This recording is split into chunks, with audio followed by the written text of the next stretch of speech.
JustinFREAKIN,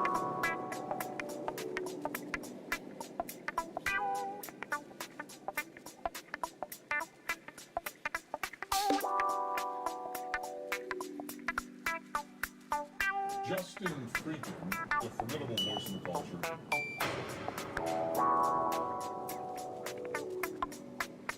Hey Justin, are you trolling?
Come on, man.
This is the Troll Patrol, live with JustinFREAKIN.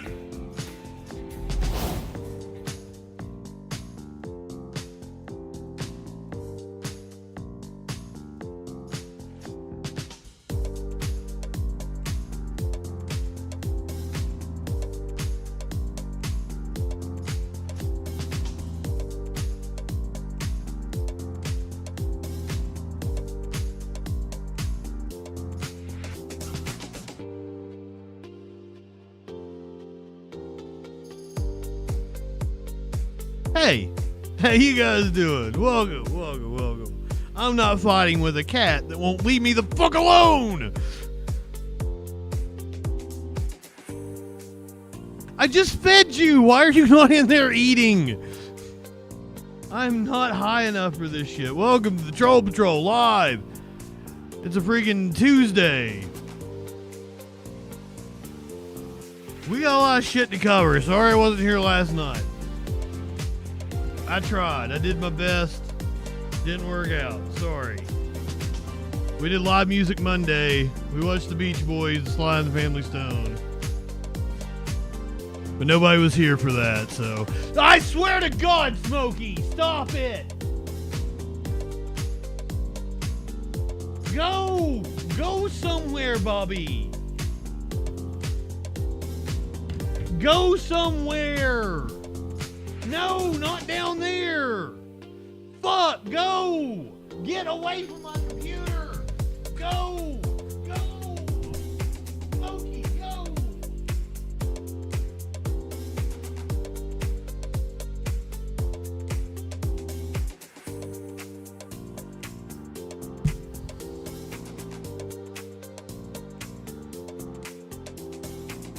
Stop it, buddy! Stop!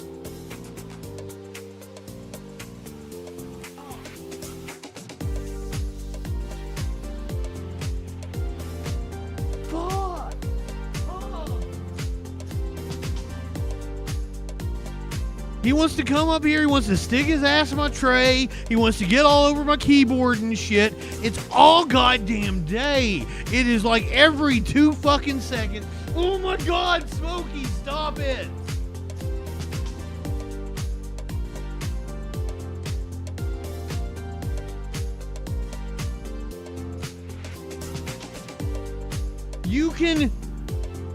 You can lay there if you want to. You're not in my way, but goddamn, stay off my desk.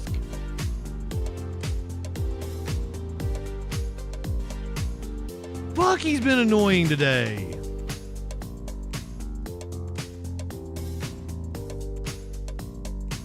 And like I'm still fucking having issues. Like, for some reason, my software is not set to do GPU rendering, which makes everything go so much slower. And he's been in my fucking lab all day, like, as I'm trying to do things. I'm raging right now, Flash. I am goddamn. And it's hot in here right now. It's got hot today. It's hot in the fucking apartment.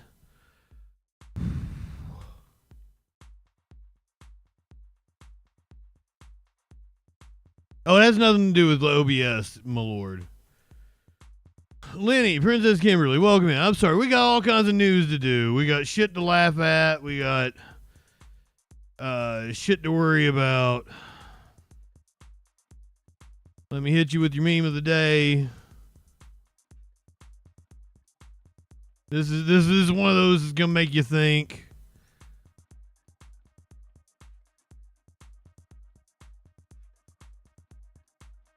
Luigi got charged with terrorism for killing a CEO. Bolter only got charged with second-degree murder for assassinating politicians.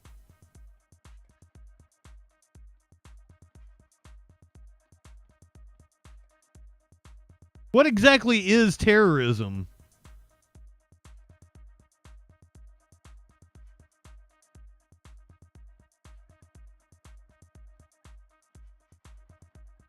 Oh yeah, Carla can reach out anytime.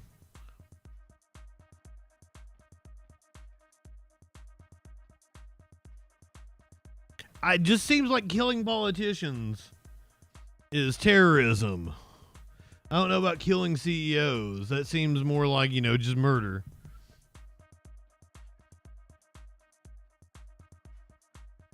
But what do I know? Well, maybe I need to look up the definition of terrorism, because, you could argue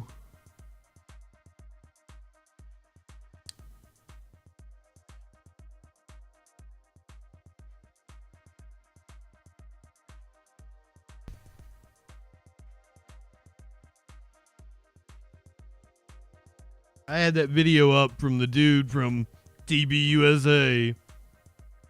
He was like, well, I could argue. And I'm like, but you're arguing something that's fucking wrong. We're literally reading a goddamn definition out of the dictionary. You can't argue that the definition doesn't mean what the definition means.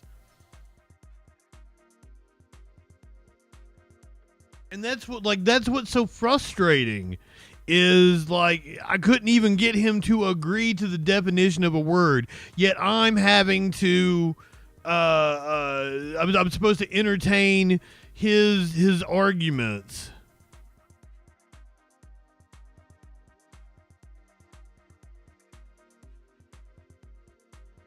Yeah, Fuzzy. Yeah, had a kill list. Now, I think he's been charged with first degree or whatever the capital murder is on the state charges. But the federal charges are only second degree murder. And I think stalking.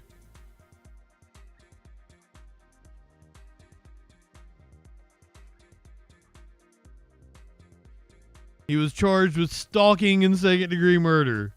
Lenny, thank you for the resub, by the way. Greetings to you from way south of Boston. DJ Dub, welcome in. DJ Dub, your representative was on the hit list, wasn't it? Weren't they? And like your state senator? Shit.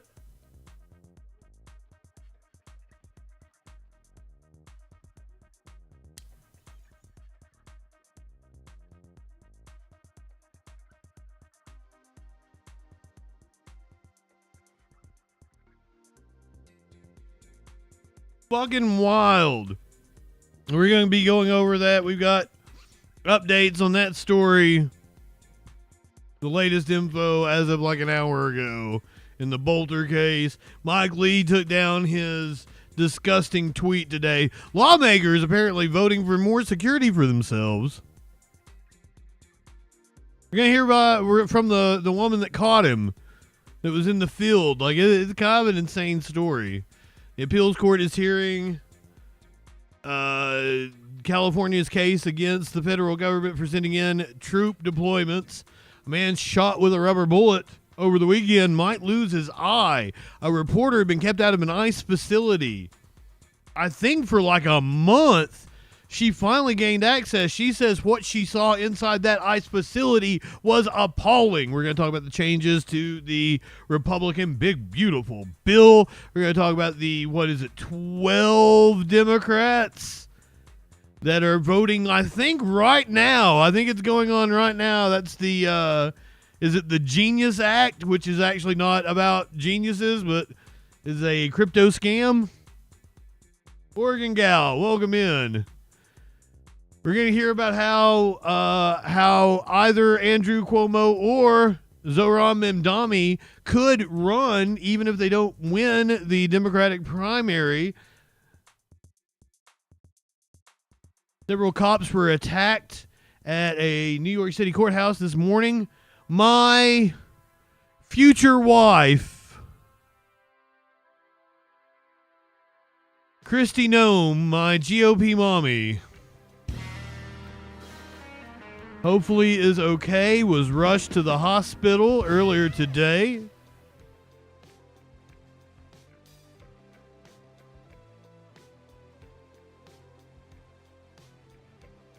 I mean, if she wants. I mean, I'm a people pleaser.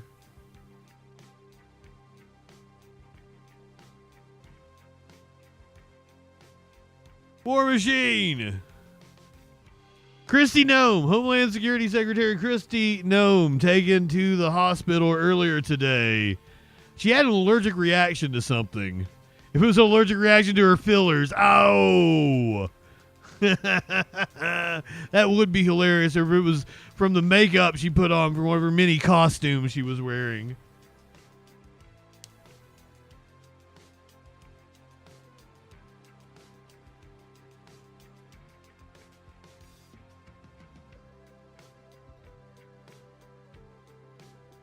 Warlord, did you ever get confirmation? There had been rumors going around on Twitter, Truth Social today, that Trump would be addressing the nation tonight. Rumored 8 o'clock start time. That has not happened. I never got a notification from the White House. That's usually where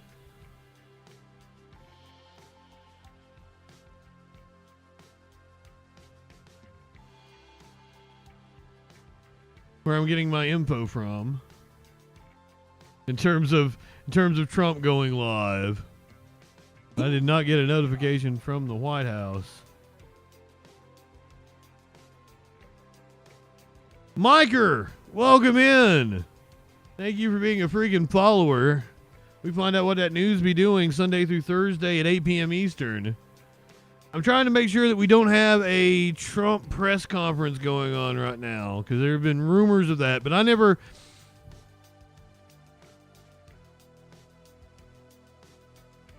never saw it from a reliable source. I saw it from like people just sharing it out. They said CNN said it, but I never saw CNN say it. So, anonymously, welcome in. I'll keep an eye out, though, if we do get some sort of Trump press conference in the next little bit. Let's get the absolute latest on what is going on with Iran, Israel. Holiday, welcome in, my friend.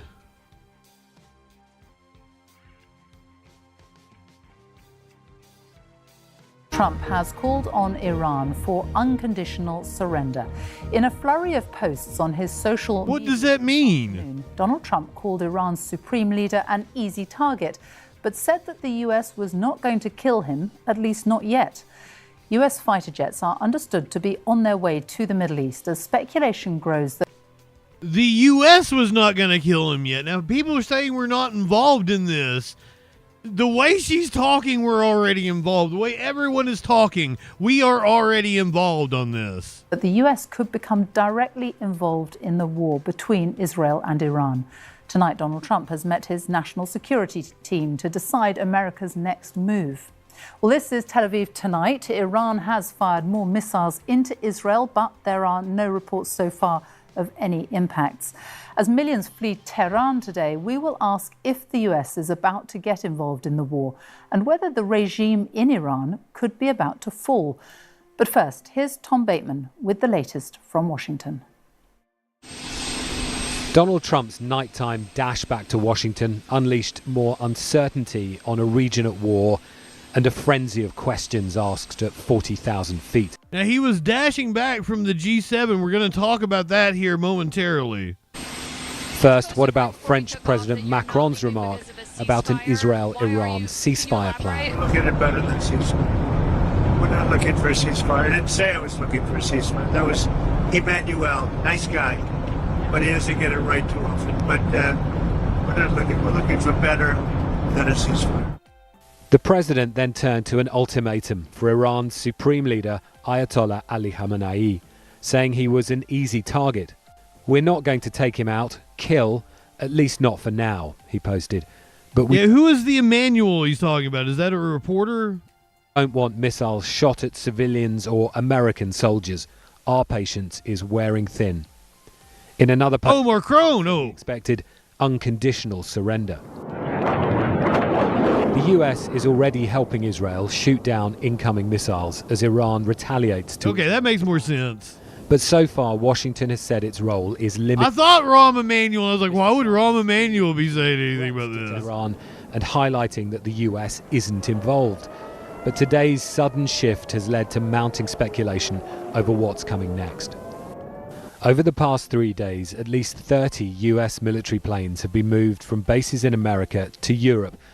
They are all KC-135 tanker aircraft used to refuel fighter jets and bombers. These pictures taken in Suffolk today appear to show an aerial refueling tanker accompanied by 4 fighter jets.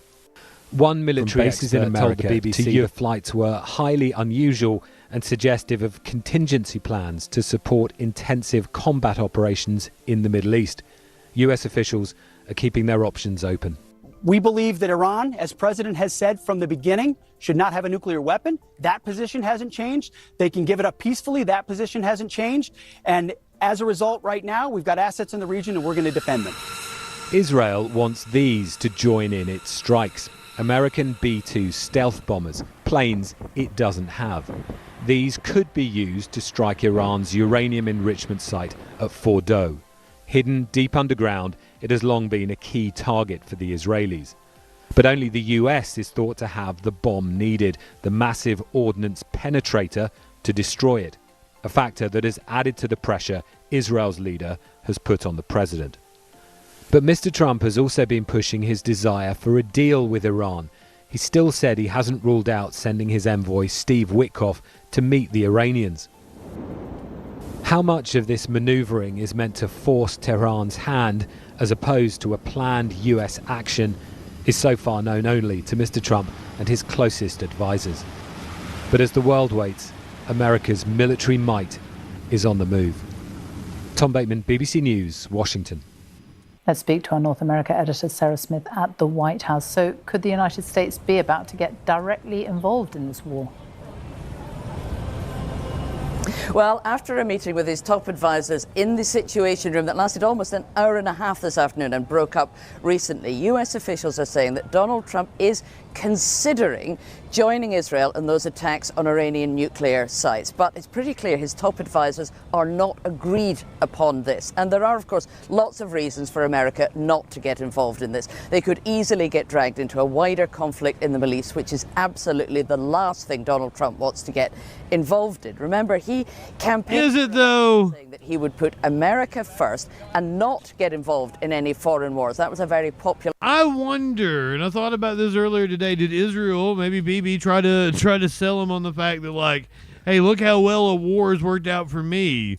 My popularity started to plummet. But then again, that would have Trump having to accept that his popularity was starting to plummet in order to pull off a wag the dog type of deal. Message, and some of his most vocal supporters in Congress are also urging him not to do this. But there's one thing Donald Trump has always been absolutely consistent about and absolutely unequivocal on, and that is him saying Iran cannot have nuclear weapons. And he is said to believe that they are now very close to achieving that, so he could be talked into taking some kind of action, possibly. He had wanted to do a deal with Iran. They're a few weeks away from a nuclear weapon. That's what they've been saying for 25 years. And talks about that. Because remember, Donald Trump sees himself as a deal maker supreme, and he likes to look at himself as a peacemaker as well. But he set a 60-day deadline on those talks, and that deadline came and went last week without any kind of agreement. So now he is deeply concerned that Iran are not serious about doing a deal, that they have just been stringing him along. So although he might return to negotiations if they offered it, he will feel his hand is much strengthened if there is then a credible threat of military action coming from the United States as well as from Israel. Sarah Smith, thank you. Well, Israel launched its first strikes on Iran 5 days ago on Friday in what it described as a preemptive offensive to neutralize Iran's nuclear program. Targets included nuclear facilities at Isfahan, Natanz and Arak. Oil depots and gas refineries across the country have also been targeted, and air defence systems, military bases and missile launch sites have been struck. Well, the BBC is not allowed to broadcast from inside Iran, but our colleagues in BBC Persian are keeping across the situation there. Siavash Adlan has this report. Evacuating a city of 10 million is no easy task. Even before President Trump's evacuation warning, millions were fleeing the Iranian capital. Now the roads out of Tehran are choked with traffic. Scenes reminiscent of bank holidays, but this is a desperate goodbye. On the road, this driver comes across these men. Confused at first, he realized they are addicts who have fled a rehab center, damaged by the attacks. Back in Tehran, the subway, normally bustling with commuters, rarely looks like this. One Tehran resident who wishes to remain anonymous told us why. Also, Tehran, beautiful fucking city. Even though I hate the Islamic Republic, I'm staying in my home. I'm staying in my city. I'll try to stick to my routines. I'll try to find a cafe that's open and go there. If I see a couple people on the street, I'll smile at them, try to lift their spirits. I'll call my friends more often, support them, make them feel better. I think right now we have no one but each other, not Benjamin Netanyahu and not Israel. They certainly don't care about us, and neither does the Islamic Republic. For those who chose to stay, using essential services can be challenging. Israeli strikes. Yeah, it is sad watching two regimes that neither of them are saints for sure. But the people are both, and like the sentiment seems to be the same in Israel and in Iran. They don't appreciate their governments, and their governments keep getting them into these situations. So Israel far more to blame for this than Iran. Damaged water installations in affluent northern Tehran, while ATMs ran out of cash. And these are the studios of Iranian state TV. This is not just bombardments and missile attacks. Iran is fighting the enemy on its own soil.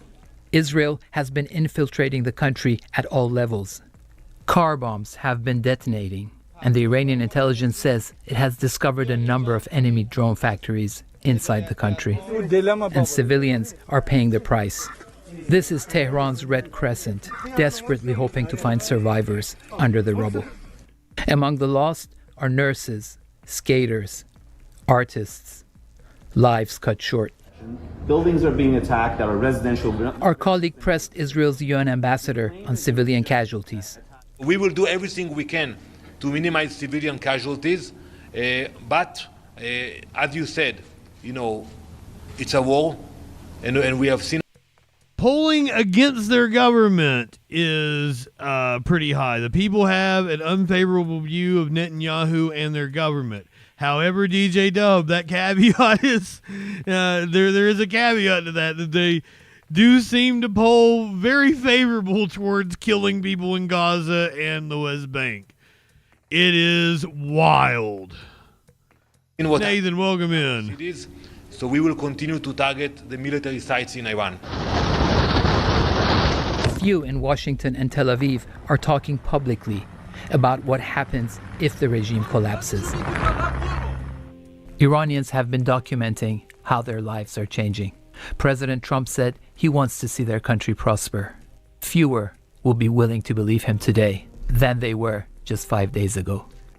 Siavash is with me now. Extraordinary scenes there from Iran, from Tehran just emptying out. Could the regime be about to fall? That can be a very distinct possibility.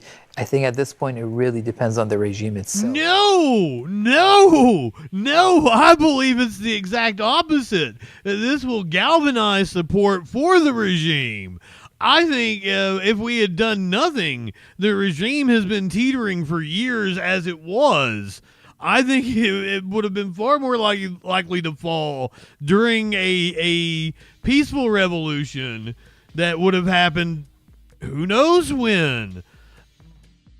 But I would say this is because, like, you heard the dude in the piece, like, I don't really have a love for the government, but I'm going to stay here and support it.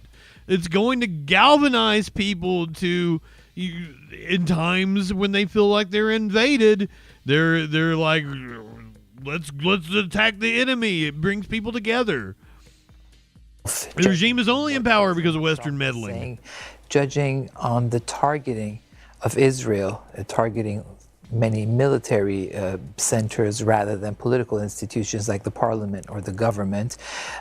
Perhaps the U.S. and Israel are not so much after regime change, but after, as President Trump said, total capitulation, total surrender, total humiliation of the Islamic regime. What they wish to have is a weakened Islamic regime without its nuclear program, unless it refuses to surrender, unless the supreme leader refuses to surrender. Judging again by what President Trump is saying, that's when the U.S. may choose to strike. Surrender. Leader and eliminate him. After that, obviously, the collapse of the regime will be a given. Siavash Adlam, thank you. Well, more British military jets have been sent to Cyprus to bolster UK interests in the region. That's been confirmed today by the Defence Secretary John Healey. And at the G7 summit in Canada, world leaders have been left guessing what President Trump may do next. Our political we're going to talk about the G7 here momentarily. At the summit and has been speaking to Sir Keir Starmer about the conflict, his concerns, and what should happen next. If the people of Iran rose up against the regime there, would you welcome that? Well, look, I'm not going to get into... Why are they still... This is baffling to me. Why are they... That the regime is going to fall is like... They feel like that's a given. Well, I mean, it is the G6 now that the U.S. left.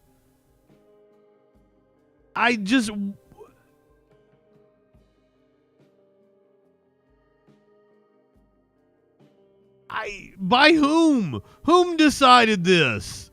Whom decided this? And why would the BBC go with that narrative? If it was Stephen Miller in the White House deciding that, I understand that. Why would BBC adopt that narrative? This is odd to me. What the people of Iran should do, I've been really clear. I'm very concerned about the nuclear program that Iran is developing. That's a unanimous position in the G7. But maybe the only way around that is a different regime. Israel is obviously threatened, and I've been very clear about Israel's right to self-defense. This is a conflict which could very well escalate, which would have implications for the region, implications almost undoubtedly for Gaza, and obviously for the economy. How does it resolve itself? That's why there is growing talk in the region about people rising up against the regime. People want to know what your instincts are about the long-term solution here to bring a peaceful solution. Well, I'm no supporter of the regime in Iran. So if the people there rose up against it, you'd welcome that? It's not for me, as the UK Prime Minister, to start encouraging people in relation to what they might do at home. My absolute focus is on the need to de-escalate this. How worried are you about the economic impact of the conflict back home on people's bills? Well, I'm always concerned about the impact of international issues back on people back at home. Yet another shock. Well, you saw with Ukraine the direct impact it had on energy bills and on the cost of living. Equally, with this conflict with Israel and Iran, you can see the effect it's having on the economy, particularly the price of energy. And you fear that sort of knock-on for people? Well, of course I do. Yeah. I don't want to have that impact on the lives of people in the United Kingdom. It's among the reasons that I spend a good chunk of my time working at the international... Beautiful scenery. Where were they? Halifax, Nova Scotia? To de-escalate. Is that where it was? Because at a time of conflict globally, there is always going to be an impact domestically, and my job is to insulate and safeguard and mitigate that risk to everybody watching this, everybody across the United Kingdom. So Keir Starmer talking to our political editor, Chris Mason. Well, let's speak now to our Middle East correspondent, Lucy Williamson, who is in Tel Aviv. And what is the situation there tonight? Tonight, are the missile attacks from Iran continuing? Well, the missile attacks have continued all through last night and all through today, the last one just a couple of hours ago. But Israel's army is making the point that these barrages appear to be getting smaller, and they say that's proof that their strategy of targeting Iran's launchers is working. Meanwhile, tonight there's been speculation on Israeli television about whether the United States will get involved in the military offensive, and Israel's national security chief has come out tonight saying the war in Iran... As we're talking about nuclear attacks, I'm pretty close to D.C. I probably would not want us to be hit by a nuclear, because like when we're talking about targets, it's what? New York City, L.A., D.C., in that order, maybe Chicago, in that order. Won't finish until the underground site at Fordo is attacked. That's the site that Israel is thought to have won American help for. Benjamin Netanyahu has been very careful to say this is a US decision, but he's clearly very keen to have US support amid questions about where this war is going next and how it will end.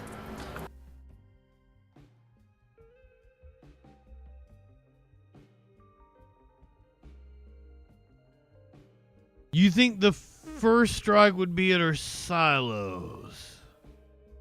I mean, I guess that would make sense. Try to take out our capabilities to strike back, but also, and that's the reason why our silos are there, ain't gonna really hit that many people in that area. Not gonna do that much damage other than affect our ability to be able to strike back.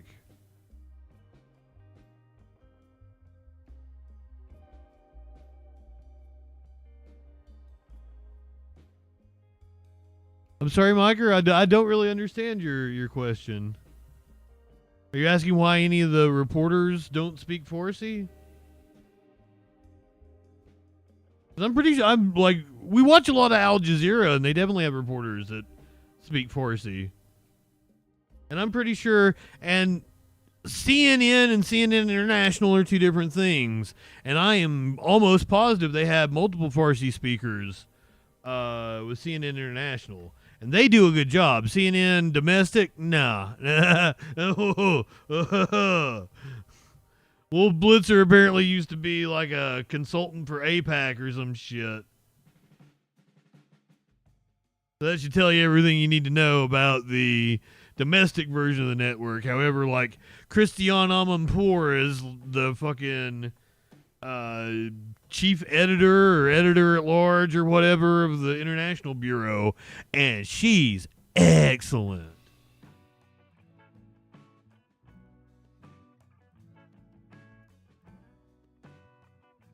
Fucking Cuomo.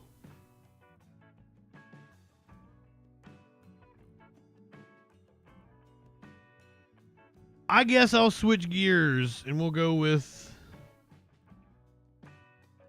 the G7 right now. Since they went ahead, they talked to Keir Starmer. Canadian PM shuts off Trump at press conference. Apparently, it was going off the rails. Let's take a look at it. The jails out into the U.S. Most of those people are in the cities, all blue cities, all Democrat-run cities, and they think they're going to use them to vote. It's not going to happen. Thank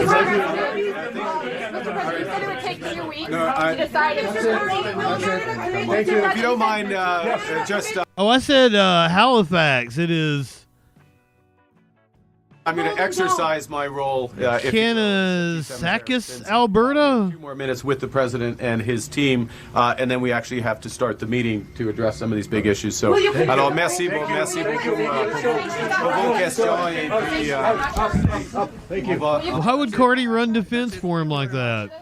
Out. Cool, guys. Out. Thank you. Look like you might say something else there, President Trump. They're meeting with... Awkward moment, another awkward moment. The fact that the Canadian Prime Minister wanted to end the Q&A with reporters, it was beginning to feel uncomfortable, clearly, for him. It certainly was. You saw them standing right there in sort of an awkward fashion. Kristen Holmes, who is live in Calgary, as the president talked about a range of issues, particularly the escalation between Iran and Israel, saying that Iran, in his view, is not winning this war. Kristen. Yeah, that's right. And I think this is the biggest news out of what we just heard was all of what Donald Trump said about Iran, the war. He also said that his administration has heard from Iranian intermediaries that say they want to de-escalate. That is something that we had been hearing, that they want to come to the table. He said that they should have done this already. They should make a deal. He said that they aren't winning the war. That he supports Israel. Now, he wouldn't answer what it would take for the United States to ramp up their involvement. He has been incredibly wary about getting involved in this. We know that the United States is involved in deflecting and protecting Israel from... That sounds native. Beyond that, what would it take to get the United States involved? He would not answer that question. Now, I do just want to point out one thing that we all just took away from that was that the Prime Minister learned his lesson from the last time he had this kind of interaction with Donald Trump, where it went completely off the rails. The longer that Donald Trump took questions, the more aggressive intense that Carney got in that meeting in the Oval Office. Here, he set the boundaries, he set the timeline, and you saw the president there. He would have continued to take questions.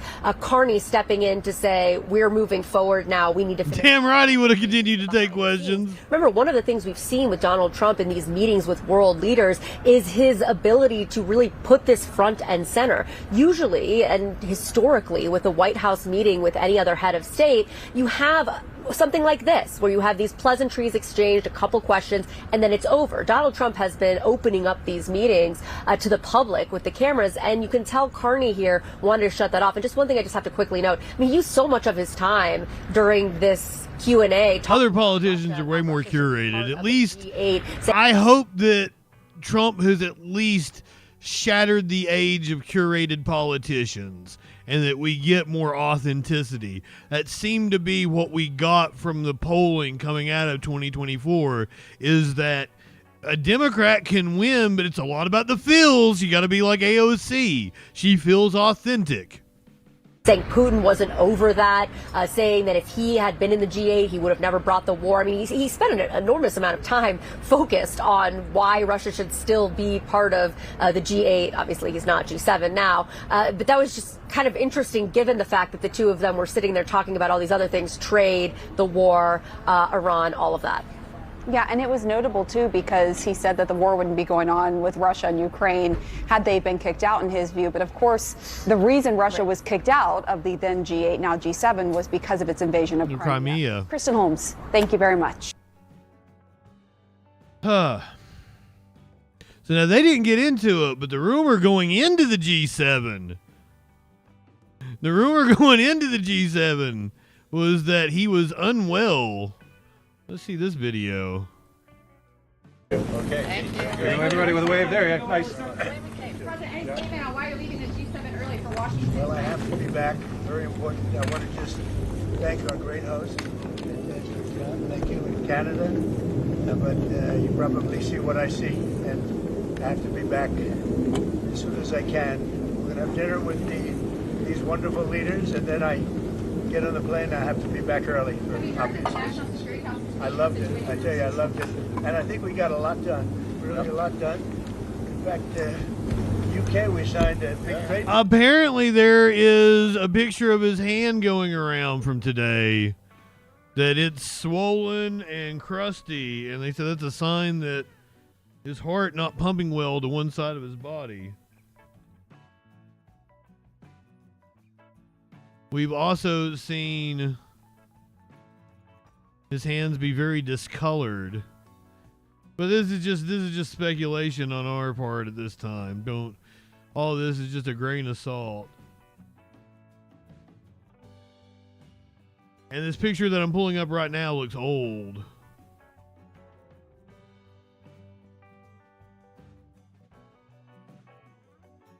I think I remember this picture because it was from back in like February or something like that.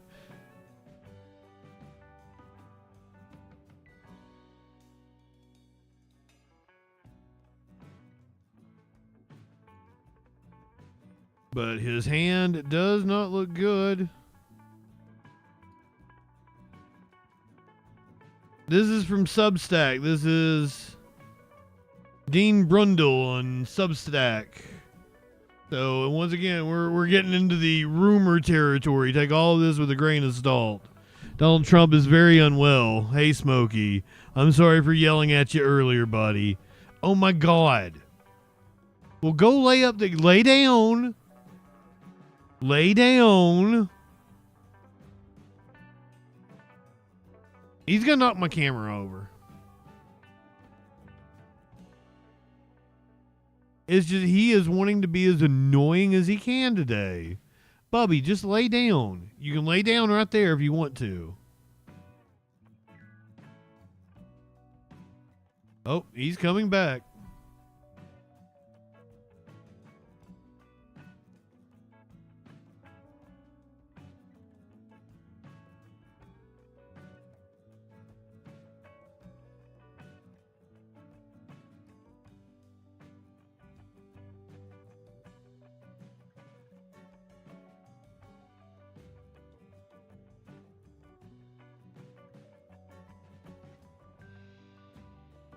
And I love him, Oregon gal, but he is so, when I want to cuddle with him, when I want him to lay in bed with me, and I hate to say that today because he did lay with me last night, but usually he will not lay down with me in bed. He slept with me last night, though. Hey, Bubby, will you sit the fuck down? See, he'll just keep knocking over the mic and shit. Oh my God, now he's leaving.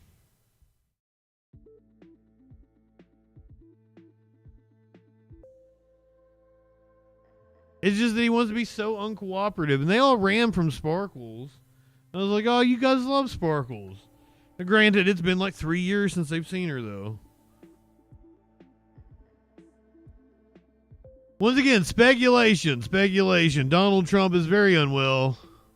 Dementia, incontinence, and safeguarding his serious physical and mental decline is a major concern for the Trump regime. The run-up to this year's G7 summit in Alberta, widespread speculation about Donald Trump's physical health and stamina. Right from touchdown in Kananaskis, observers were struck by Donald Trump's unusually disheveled, low-energy appearance and ongoing jackassery. I like the use of jackassery. And yes, there was a smell. The former president looked pale and lethargic, very unwell, as one report bluntly put it, with speculation swirling about possible dementia and serious physical and mental decline. In the background of this trip, instead of the bombastic confidence he usually projects, a sickly-looking Trump shuffled into the summit, appearing anything but steady. 5 minutes in, Trump's decline, stupidity, and lies were on full display as he descended into a meltdown upon arrival. With White House staffers on site apparently exchanging worried glances, it was clear this would not be a normal G7. Slurred speech and fumbles. During his open remarks, Trump spoke haltingly and slurred some words, at times trailing off mid-sentence. I mean, that's not unusual. Not unusual for Trump to trail off at any time. At one point, he dropped a stack of briefing papers, visibly fumbling to recover them as cameras rolled. He fell asleep less than an hour into kicking off the G7 summit. There you can see him falling asleep, which we have seen multiple times now. He fell asleep at the parade. Fell asleep at his own trial. Remember when they said they were hiding Biden's mental decline from us? Come on, man.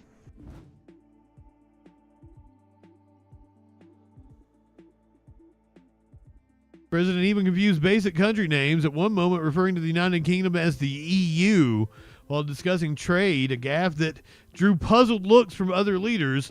Not all their vibe. The overall impression, noted 1 in 10D, was of a man not entirely in command of his faculties. This worrying start had insiders in a panic, with reports that Trump's team was already strategizing how to limit his public exposure at the summit. I read that report before he left. That's how I knew it was true, is that I read the report that they were looking to make an early exit, and then it happened. And yes, according to insiders, there was an odor coming from the president. Trump refused to participate in even basic discussions, appearing to ignore or misunderstand some proceedings altogether. China here, the biggest economy in the world after the United States. Well, it's not a bad idea. I don't mind. Tones. If somebody wants to suggest China coming in, I think we suggest. But you want to have people that you can talk to. You know, they don't talk.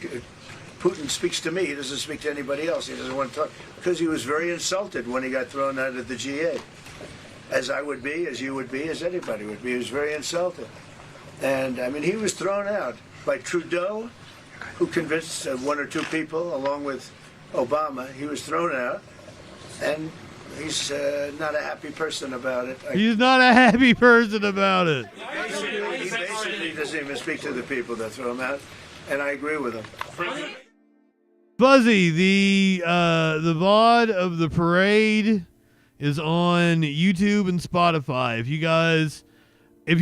I notice people watch the VODs on Twitch, so I try to go and make sure that they're up.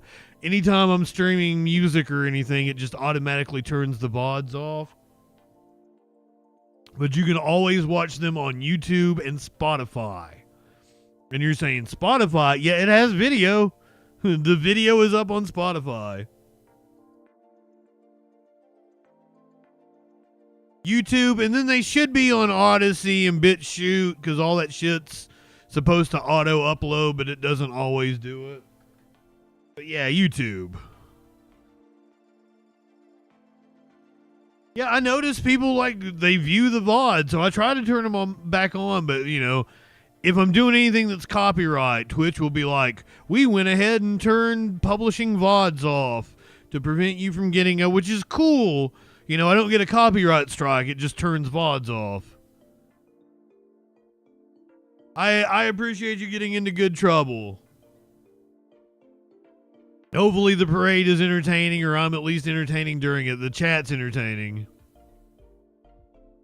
Greece, well, come on. Let's do it. 917-830-4359. Or you can hop in the Discord. You came in just in time. What's an Uvu call?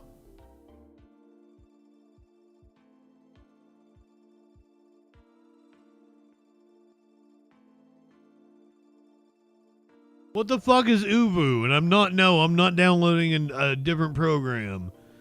You can call or you can get in Discord.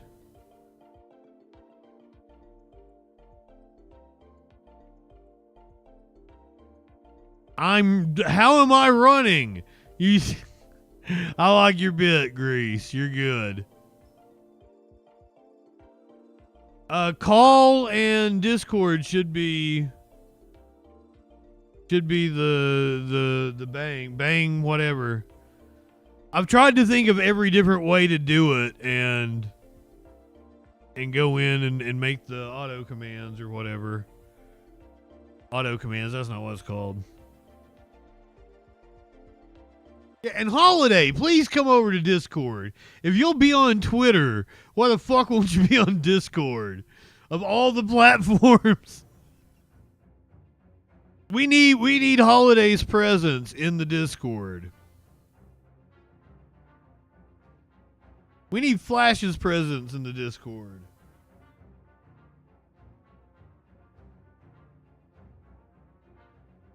Smokey, what are you doing?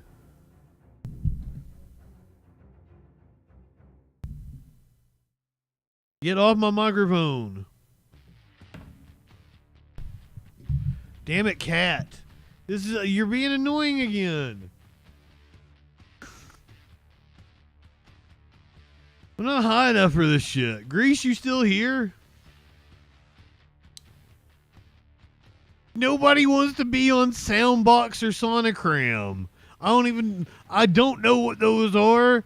Like you've sent me the shit from Sonogram before, and like, it looks like X Page from 1998.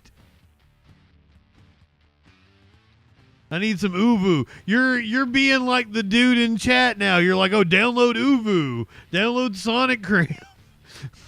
Like, I'm on everything. I'm on everything that every, like, real person is on. Stop telling me to get on other things. You can find me on Truth Social.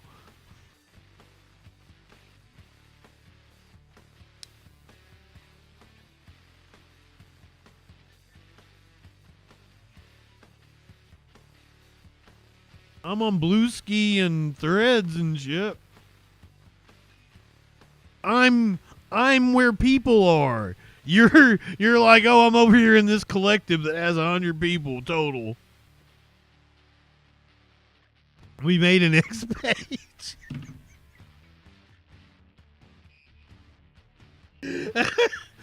No, I'm sorry. I love you, Holiday.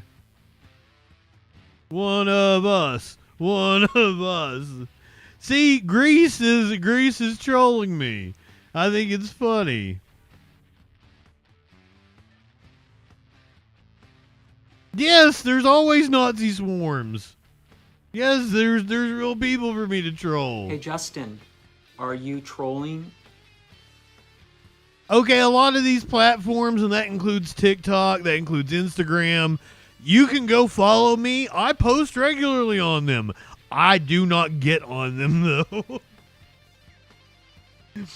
If you wanna be my friend and be able to contact me, probably Facebook is the easiest way, just because I've always liked the messenger service, but they really fucked it up. But I don't know where to go from there. Discord probably would be my next favorite messenger service.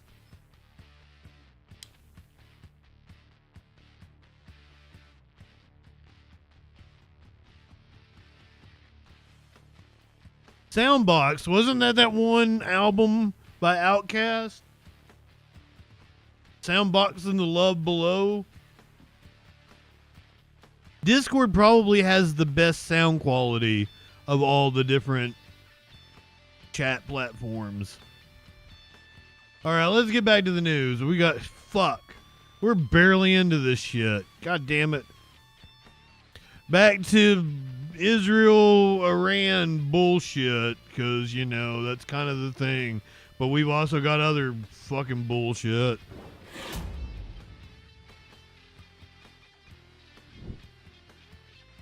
Speaker box in the love below. I like the way you move. That's where I learned that Andre 3000 sucks, and Big Boy is what makes Outkast fucking cool, because they do the two separate albums, and by far, fucking Big Boy's album is better. Don't give me that hey ya bullshit. Okay, Andre 3000's had a couple of good songs. I haven't listened to like this new one where he's got like flutes and panpipes and shit.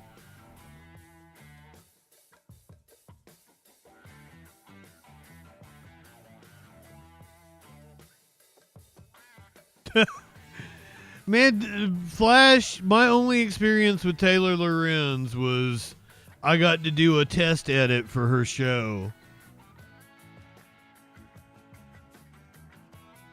I might still have it. Like, they sent me all the pieces of it, and then I put it together, right? That was yeah, I've still got it. You want to watch it?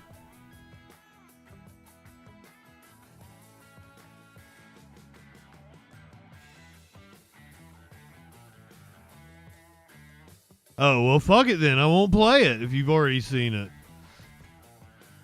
We'll watch the Israeli ambassador then. You'd much rather watch that. Welcome back to The Takeout. Continuing our conversation with the Israeli ambassador to the United States, Michael Leiter. Mr. Ambassador, as you well know, it's a three-tiered process for any nuclear power. You first have to develop the nuclear material. You have to put it in a deliverable system, meaning a bomb. And then you have to have a targeting mechanism by which you can deliver that lethal weapon. What does Israel know about... Oh, yeah, content warning. You're probably getting ready to hear some absolute fucking bullshit. I haven't watched this yet, but I am assuming that everything this guy right here is getting ready to say is a complete and total utter lie. Iran's capabilities in all three categories.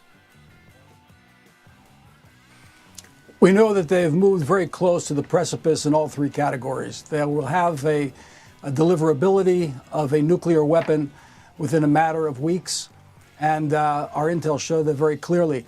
The damning report of the IAEA, which came out on the 60th day of the warning letter that the president sent to the Ayatollah, indicated that, and really... I said 25. Is it 33, DJ Dub? Is that like the official number?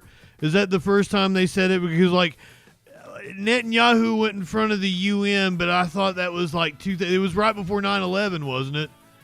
DJ Dub saying all the way back in 1992. I know, because he had that like it was like the cartoon picture of a bomb, right? It looked like it was out of Looney Tunes, and it is like 90% to a nuclear weapon. Hold on, let me see if I can find that picture. Vindicated what our prime minister has been saying for 15 years. They're racing to a nuclear bomb, and we had to stop it. I think it's very important to appreciate what we're talking about. What we're talking about when we talk about the mullahs, the Ayatollah of Tehran. This is a government that sent assassination squads. God damn it, Smokey! The United States twice. This is a Ayatollah who sent an assassination squad to take out former Secretary of State Mike Pompeo. It's the same Ayatollah that sits in the middle of Tehran with thousands of people and screams, "Death to America, death to Israel, death to the West." A nuclear bomb in the hands of somebody screaming death to America, it doesn't add up. Mr. Ambassador, you mentioned Prime Minister Netanyahu warning for 15 years about this prospect. That came up in social media conversation that the Vice President of the United States, J.D. Vance... Oh, we dispute 15 years, Major Garrett. We're totally canceling you next. We totally dispute 15 years. Hold on, let me get you a date on this. Look at this. The fucking cartoon bomb.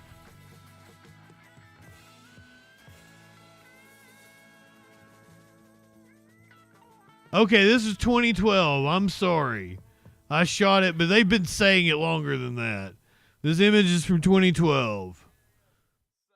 My apologies. I take that back.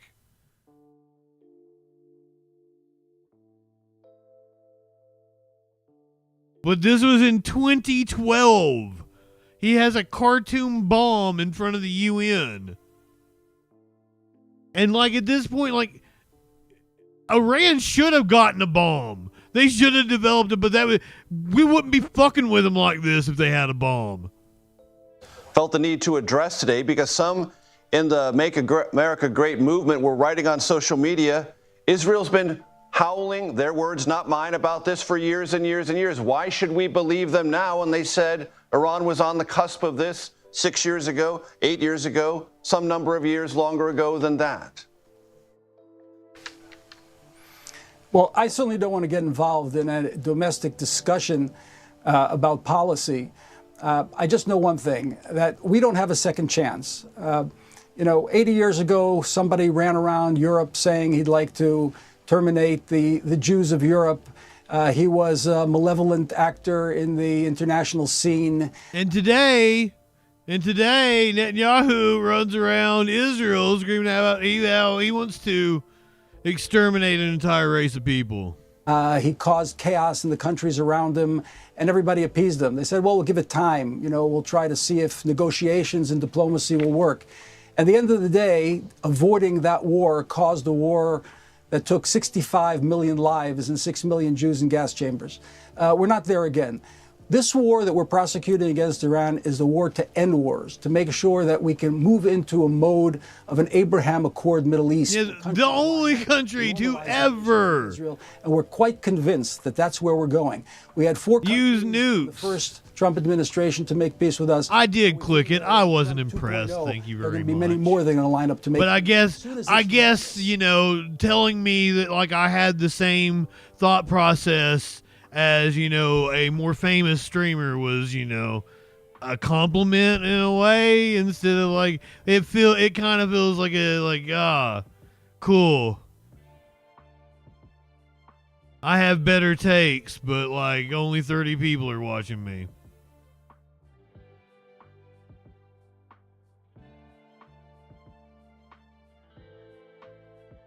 Of a potential nuclear Iran is removed from the scene. And Mr. Ambassador, just to make it clear, if I hear you correctly, the United States does not need to be a participant militarily directly for you to achieve the goal you just outlined. The president has a very clear agenda. He has a very clear understanding of the international community. But that's just not me, Flash. That's not the threat that Iran poses to the United States and to the world. And the president and his administration will take a decision, and Israel stands by the best friend that it ever had in the White House and President Trump, and we're confident in our partnership. We're confident in our ally. We thank the United States for the defensive systems that they put at our disposal that have saved hundreds and thousands of lives in these THAAD and Aegis missile defense systems over the past couple of days, and we're very appreciative looking into the future as well. Mr. Ambassador, going forward, what is the risk profile for Israeli civilians? Acknowledging what you just said, there is a missile defense system, a robust one, and if I heard you correctly, Israel has dramatically degraded Iran's ability to continue to fire ballistic missiles. What is the risk profile for your civilians?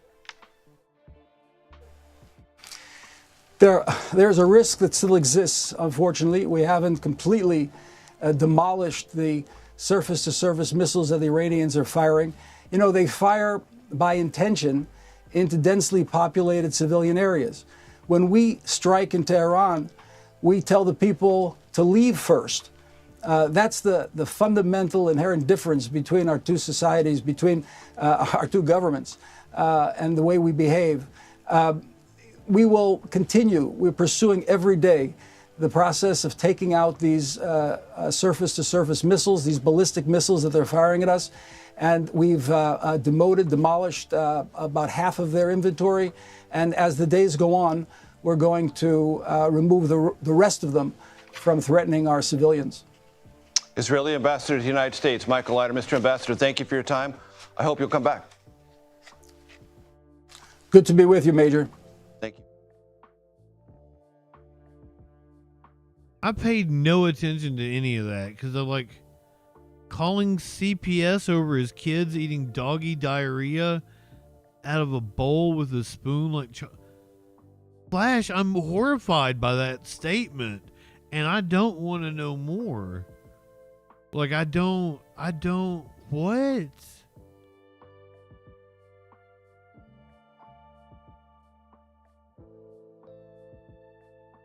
And that's why I couldn't pay attention to that interview, because I was, what?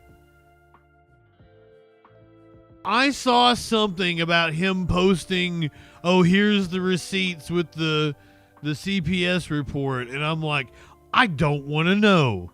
I don't want to know. I do not want to know.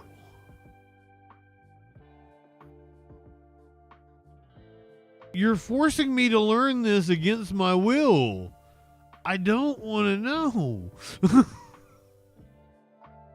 I have seen very, very, very little of Ethan Klein. Probably comes down to, what is it? Oh shoot, Sam Cedar, what a fucking nightmare.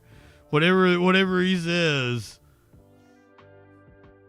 That's the extent of my Ethan Klein knowledge.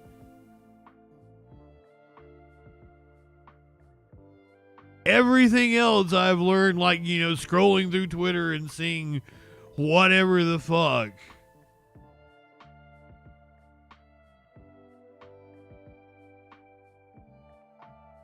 I'm turned off, but I am way more into Joni Ernst, and I know that's not going to get me followers. I know I'm not doing this right, Flash. I know. I'm well aware I'm not doing this right. And as if I didn't, purposely know I'm not doing it right. I get told I'm not doing it right.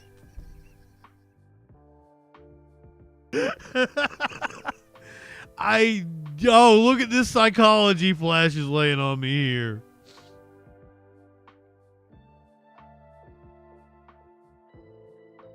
Justin sucks at this. No. Justin is good at doing the news, I think. Sometimes when you can get me to do the news.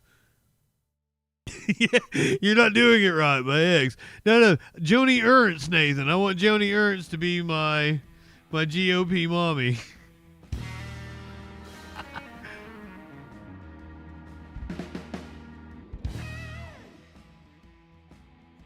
No, guys, you don't know. Okay. So the day that Cory Booker did that, the filibuster, he set the record, I got on stream. Curiouser came over, like, as I was getting off stream from that. And Senator Joni Ernst was speaking right after. Here's a picture of Senator Ernst if you've never seen her. Rhinos. There's a trick to YouTube, and it's honestly not all that hard. Right? If you want to do good on YouTube, you can. There's a formula that can get you bigger on YouTube. But that formula would change the very essence of my show. I ain't fucking doing that.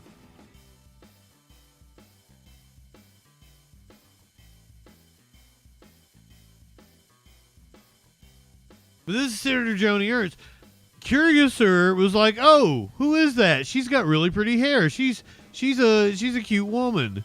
And I'm like, "You really don't know who that is?" And she's like, "No, should I?" And I was like, "Yeah, that's my GOP mommy." Senator Joni Ernst.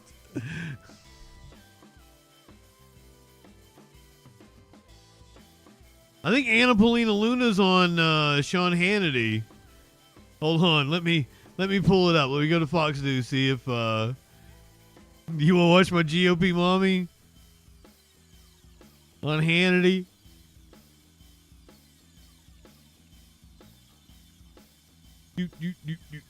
Fox News.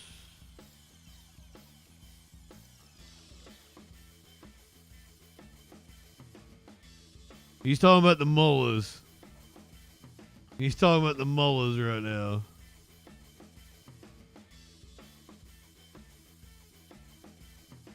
You think it's a weave? You don't think she's just got pretty hair? Really? All my gays in the chat. Combo Weasel, welcome in. All my gays in the chat. Is that a weave?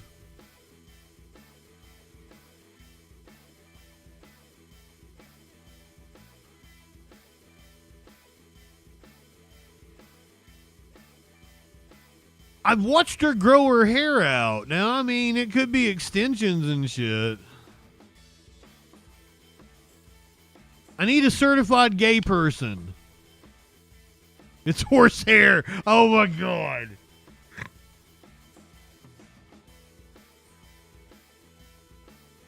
DJ Dub thinks that even when it was shorter, I think she just has pretty hair. I think she has pretty hair. That's a reason why, like, you should be upset with her that, you know, she had it so short for a while. But that was kind of a style at the time. She was just like 10 years behind the style. She did like the early 90s short woman haircut in like the 2010s.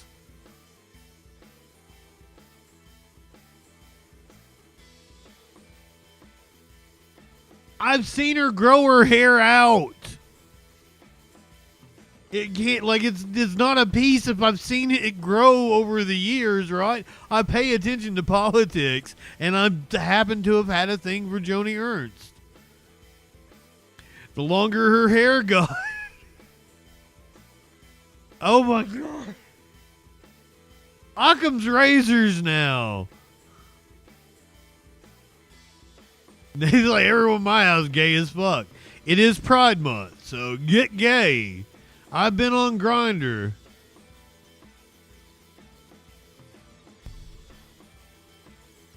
It's not, I agree, Prometheus. It's been like a year.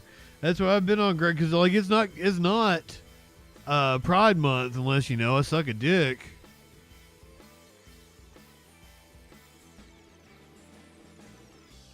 I can't wait to have your cock in my mouth. I'm going to give you the blowjob of your life. Then I want you inside of me. Anyway, we should get back to the news because there's so much. We're not even through the Israel shit yet. Fuck.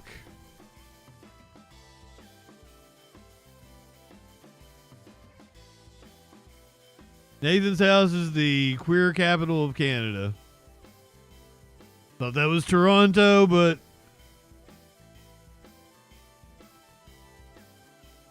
Ponder Monkey, do you think I poisoned her? Is that what you're insinuating? We'll get there. First, we're going to hear from the Secretary of Defense. Thank you for coming back, guys. It's probably a little bit different being in that seat as opposed to this one, but in all seriousness, Americans are concerned. They see what's happening in Israel. They see what's happening with Iran. What's the latest you can tell us? Well, I can assure you and the audience we're monitoring this in real time. The Defense Department has been tracking it at every level, and to include when it started and throughout. Had a meeting just this morning, and the president has been leading the way on setting the tempo of how we look at the region and ultimately recognize, you know, a couple of days ago, Israel believed in its own self-defense. It needed to take action against nuclear capabilities and ballistic missiles, and we saw the response from Iran. We've seen that. The U.S. is postured to defend our people in the region. We've got significant assets in the region. We are robustly postured to ensure that our people, our bases, our interests are safe, and we're continuing to monitor any forces we would need to do that, capabilities we would need to do that. We will keep Americans safe, and you saw what Secretary Rubio said in his first statement. You feel like he sounds like he's out of his depth. It should be clear to Iran that they should not turn their gaze to the United States. That would be a bad idea. And the president continues. You heard him. Do not send your gaze to the United States. We do not want your gays. You keep your gays there. We already got enough gay people. Wait a minute. What am I saying? I'm having a hard time finding somebody on Grindr. Send more gays this way. To monitor any forces we would need to do that, capabilities we would need to do that. We will keep Americans safe. And you saw what Secretary Rubio said in his first statement opening. Ultimately, it should be clear to Iran that they should not turn their gaze to the United States. That would be a bad idea. And the president continues to message that he prefers peace. He prefers a solution to this that is resolved at the table. Iran still has an option for that, but Israel took what it believed it needed to do in self-defense strikes. And based on that first day, they were quite effective. You can't preemptively have self-defense strikes. Rhinos, I love that joke because you've got like a double whammy in there. Cheers, Hexeth. I love that Iran is probably in your group chat. It's just because it also implies he's a drunkard as well. Beautiful. I appreciate the hell out of good comedy. You think he chose so many people for Fox? Apparently, Tones, I don't know if you know this, the reporting is that he had to be talked out of picking Judge Jeanine Pirro to be his vice presidential running mate. Did you know that? That one blew my mind. that there were actually people in the campaign that could talk him out. I'm assuming one of the people in the campaign that was able to talk him out of it was Peter Thiel. It was giving him a shit ton of money. Elon Musk as well. It was giving him a shit ton of money.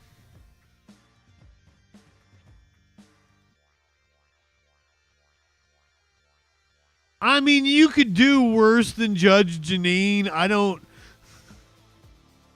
hate Judge Jeanine.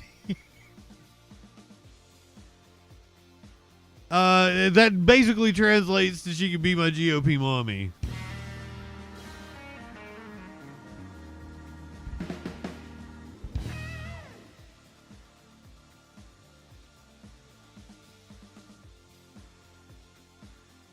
This is from Iranian state television. They were live on air when they got struck.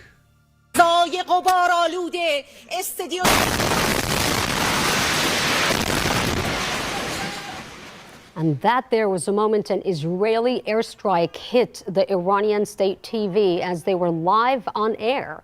The news anchor disappears in a cloud of debris as the studio is engulfed in dust. She tries to continue the broadcast despite the sounds of explosions, but then finally ends up leaving the studio after that last explosion that you just heard. That surprise strike ordered by Israeli Prime Minister Benjamin Netanyahu targeted what he calls the heart of Iran's nuclear program. Tehran responded with barrages of missiles. I thought I did. I thought I drew the line at Bobert. But then she gave me a look the other night, and I was like, well, God damn it. Fourth cards. And that there was a moment an Israeli airstrike hit the Iranian state TV as they were live on air. The news anchor disappears in a cloud of debris as the studio is engulfed in dust. She tries to continue the broadcast despite the sounds of explosions, but then finally ends up leaving the studio after that last explosion that you just heard. That surprise strike ordered by Israeli Prime Minister Benjamin Netanyahu targeted what he calls the heart of Iran's nuclear program. Tehran responded with barrages of missiles of its own. I would say they're probably more state press than... I mean, they're saying state press to make it sound scary, but they're probably more akin to a PBS. DJ Dub. And they probably do... I mean, it's not like ABC News and NBC News don't fucking read press releases from the government verbatim. A BBC, there you go. Iran is not this bad country that everybody makes it out to be. Their government sucks, but during the 50s, they were one of the most progressive countries on the face of the earth. We fucked with them, and they ended up with a theocratic regime in response to, they needed strong people to fight the U.S. imperialism. So that's how they came out with a theocratic regime. Fair enough, clinically. That could be said about a lot of the Middle East. Do I need a content warning before I show these two chuckle fucks?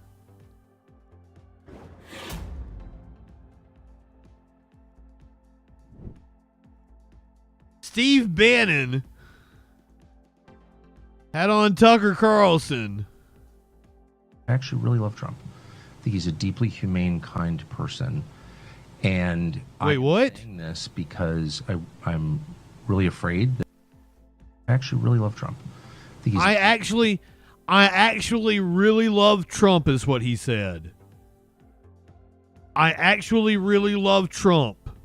I actually really love Trump. I think he's a deeply humane, kind person. And I am saying this because I'm really afraid that my country's going to be further weakened by this. I think we're going to see the end of American empire, obviously. Other nations would like to see that, and this is a perfect way to scuttle the USS America on the shoals of Iran.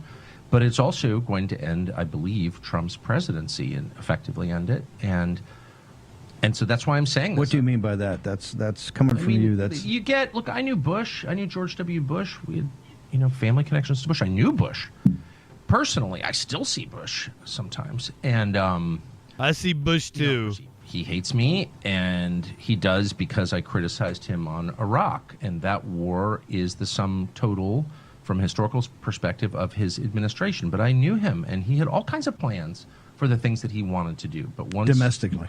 Privatize Social Security. Right. And you may agree or disagree, but I did. In his mind, he wasn't just I disagreed. Invasion of Iraq in March of 2000. Oh, no. He was going to redo Social Security. He had all that. 100%. All types of. He was going to take care of the entitlements issue. And he really thought it was going to work. Yep. And you could laugh at that or whatever, but the point is, the second you get enmeshed in a real war, not a fake, let's go bomb the villagers and declare success, though we don't even have a good track record. Like, why are the Houthis still there? No, I mean, there's a whole other question, right. which is how prepared is the U.S. military for a real conflict? And the answer is totally unprepared. Scary unprepared. I don't think people understand that.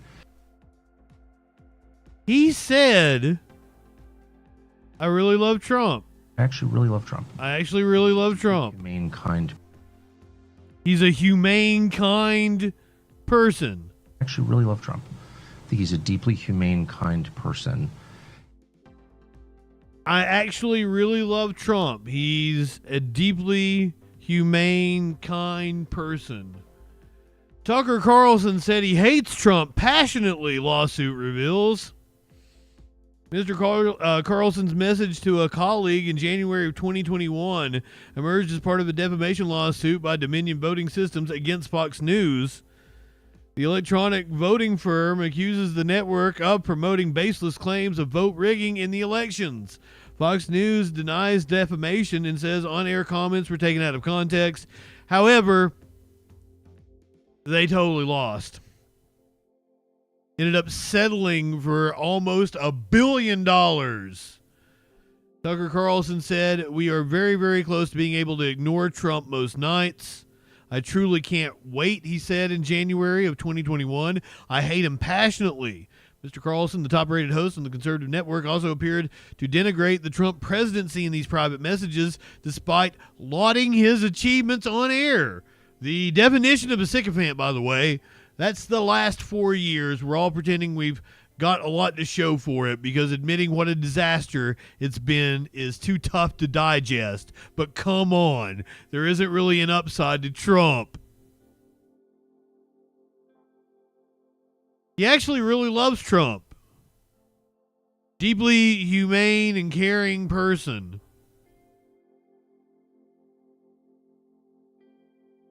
Yeah, Tone, send it to me.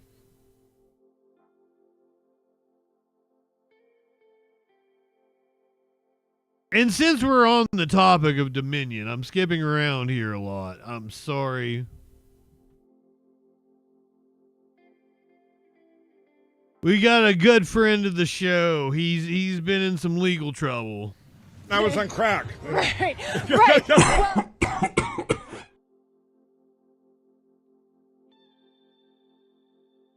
You want to take bets on whether or not Mike Lindell won his defamation suit?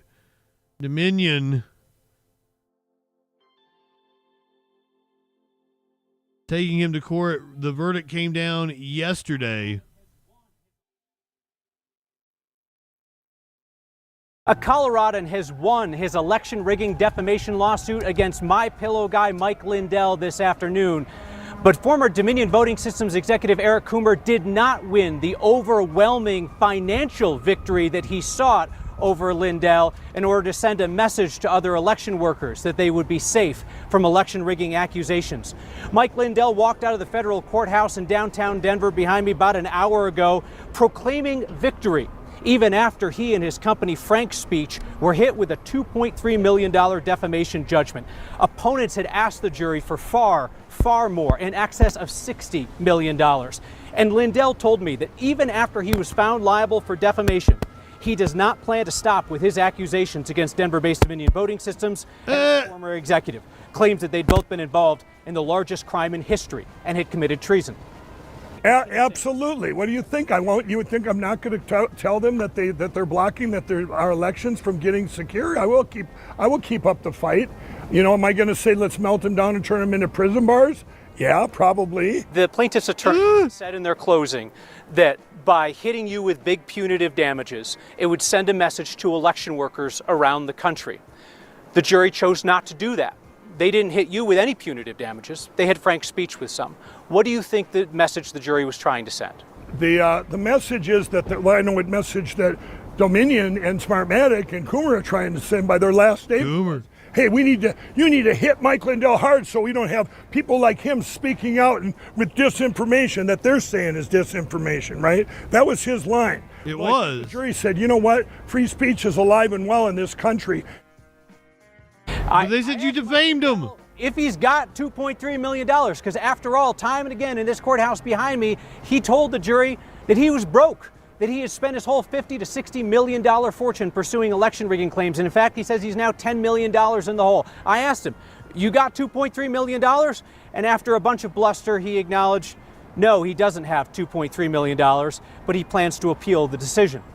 The jurors decided that Lindell, crucially, did not conspire with his company MyPillow, which often was involved in promoting some of these claims, but they found not to the standard of that's insane. Conspiracy. So his company, his beloved company, is safe from this judgment.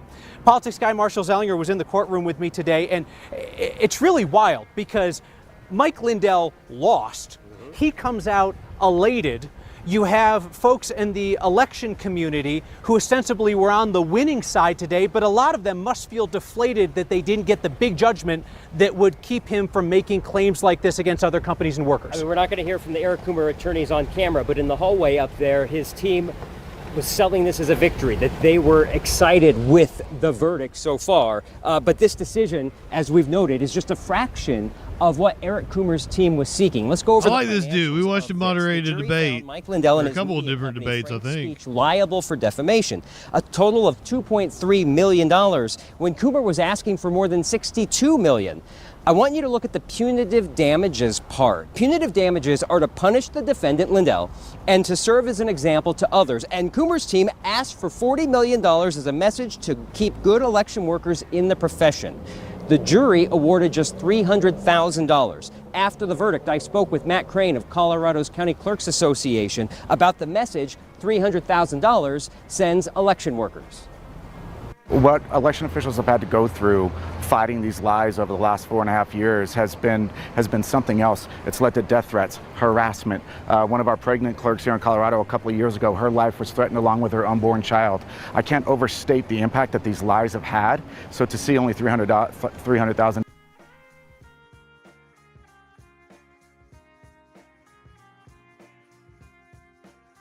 Did he get herpes on his nose from eating somebody out? Dollars come.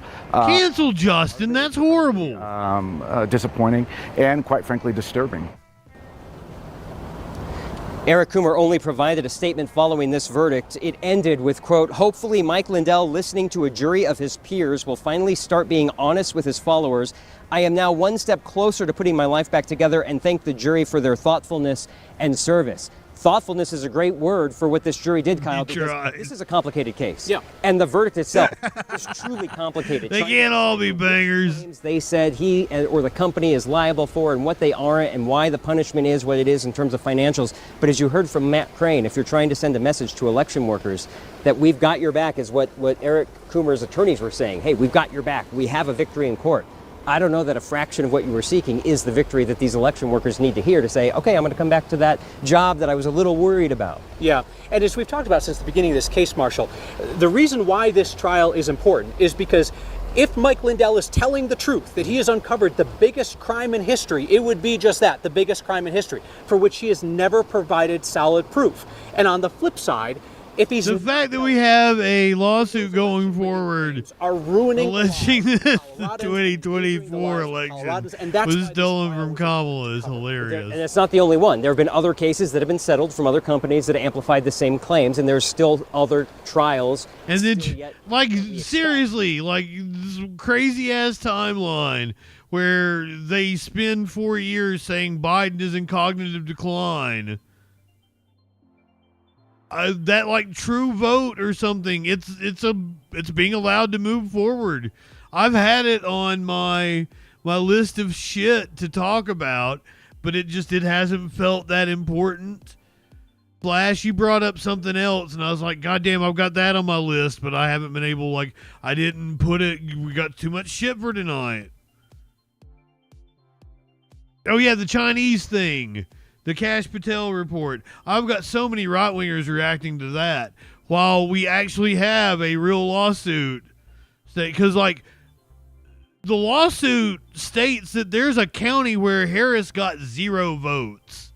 And come the fuck on. That didn't happen. And this was apparently like a blue county where she got 0 votes.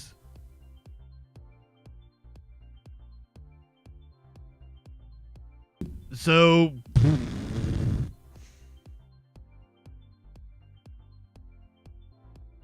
because I don't want to be blue and on. I don't want to be a conspiracy theorist. But boy, did Elon ever say like some shit that would lead you to believe he was trying to rig an election. Boy, did I ever really get the election prediction wrong. It's not fun. I don't want to smoke the opium. I mean, it seems weird. Something seemed weird. Good night, Lenny.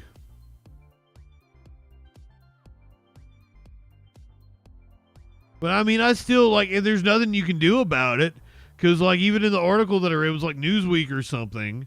It's like there is no mechanism. If they were to prove 100% that the election was rigged, Elon Musk came in and took over voting machines, Trump is still the president.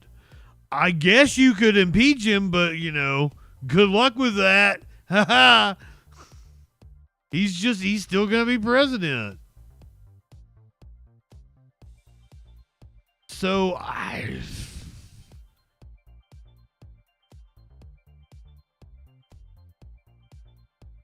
okay, we did all this talk about Iran and Israel and their war, but that, negated the horrors that Israel is still inflicting upon the people of Gaza. Killed over 50 people just waiting for aid again. I've done this story 7 times in the last 2-3 months. Israel's military fired tank shells at crowds of desperate people waiting for aid trucks on Tuesday, killing dozens. That's according to medics in Gaza's health ministry, as many of the at least 200 wounded streamed into Nasser Hospital.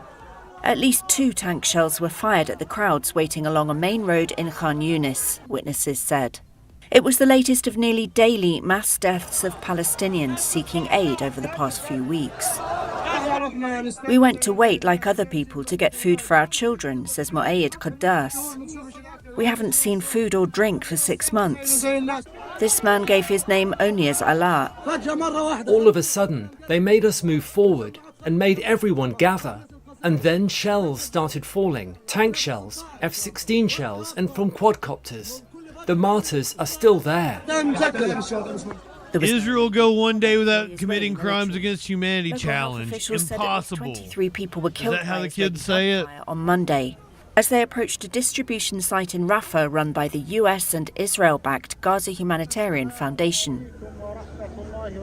Many of those killed have been near such distribution sites, which are guarded by Israeli troops and rejected by the United Nations as militarized. This on Tuesday was Thanos Gargavanis, a World Health Organization trauma surgeon and emergency officer.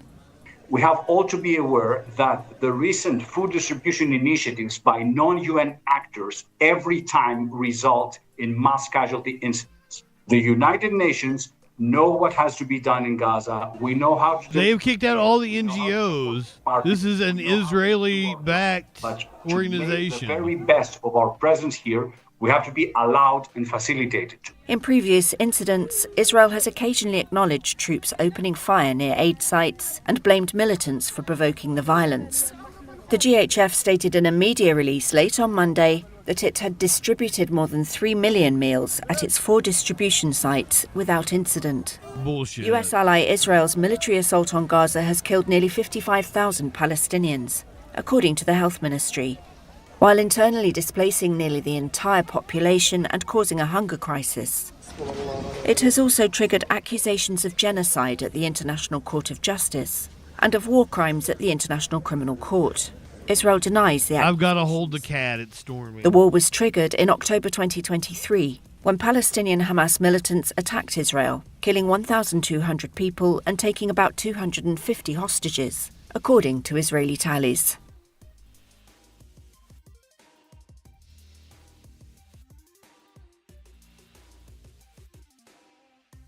I think he sprayed. God, was there something outside?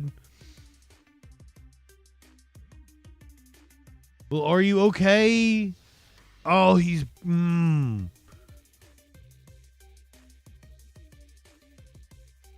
I swear, I love this cat so fucking much. But he's extra. Like, he's very high maintenance. Oh my God, buddy!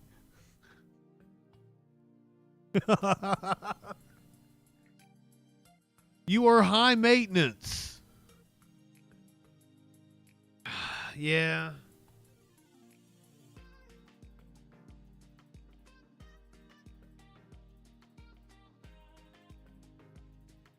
Yeah, he ass juiced. Ooh. Hold on, I'll be right back. Go ahead, light one up, tip one back. It's alright to have a little fun before you hit the sack. I'm JustinFREAKIN. All we're establishing is this guy's wicked sick aesthetic. Not high enough for this shit. I guess I gotta thank Matt Ball for introducing me to JustinFREAKIN. Hey there, y'all. We're about to get stupid, locked into what that news be doing. Fu Manchu and a slick bandana, colder than ice, smoother than Santana. Audio, video, chat and calls. Right-wing nut jobs haunt the halls. What you wanna watch? Hey, what you think? And there's only one choice. It's JustinFREAKIN. The guy's, he's a formidable voice in the call. Light one up and tip one back. It's a right to be high. Let's grab a snack. It's fucking news, quit panic, attack, and play your cards right and get a titty slap. Jump in Discords, have some fun. The man will talk to everyone. Get high and try to debate. When shit pops off, chat thinks it's great. What do you think you're doing? Join the troll patrol. Wherever discourse is brewing, he gives it that southern drawl. So let's go ahead and bring in Justin. Hey Justin, how's it going, brother? First of all, I want to say you're poser South. I'm in Alabama. I'm the real South. Okay, all right. So why don't you tell us what it takes to be a man? Well, I don't know. I'm in Alabama and I'll fuck a man in the dress. Why won't you fuck a man in the dress? Are you that insecure that you won't fuck a man in a dress? That's fantastic. So you're okay with that, right? Yeah, why wouldn't I? Good. Right-wingers are moral.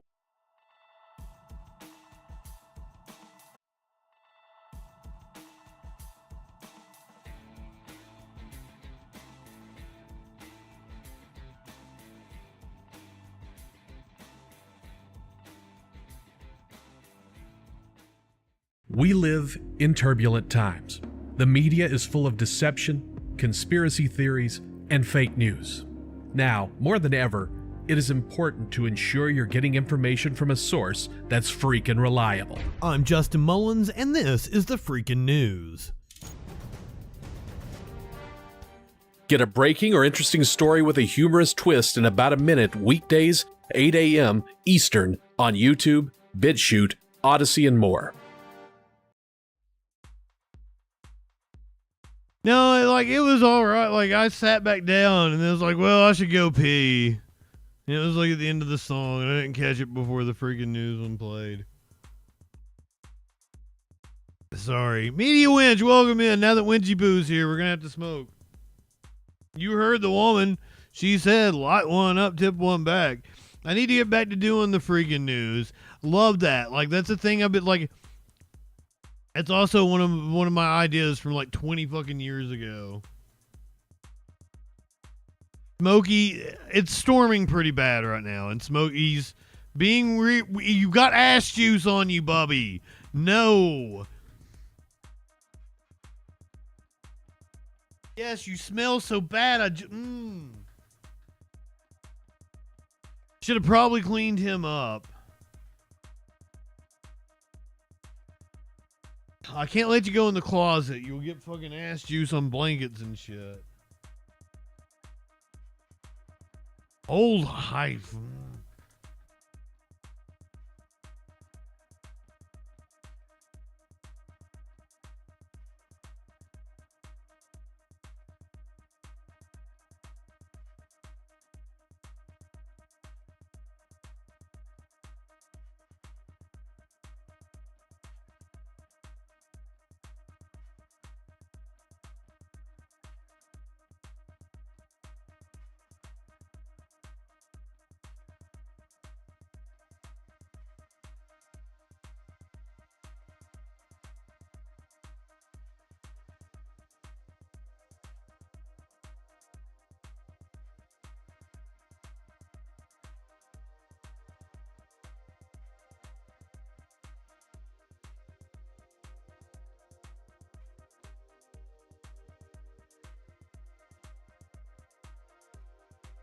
I did it too in front of people too.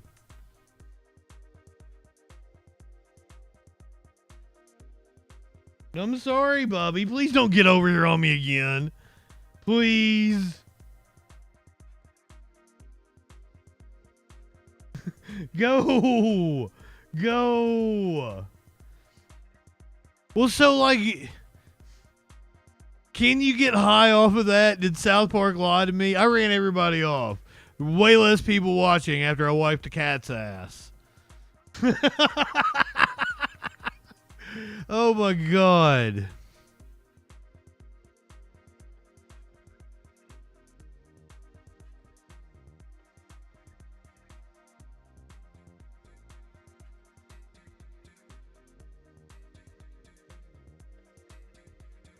I need to pack another bowl. It's storming, really. That's why Smokey's going crazy right now. I'm sorry, Bubby. I usually like to have it like he wants me to have him under the blanket, like Thunder Buddy. Like on Ted, right? Don Carlos, welcome in. Hey, bud. You ass juiced on me. I don't want you over here. It got on my arm. It was nasty. It usually only happens when he sees something outside, like a fucking, like some sort of animal or something. He gets really fucking excited.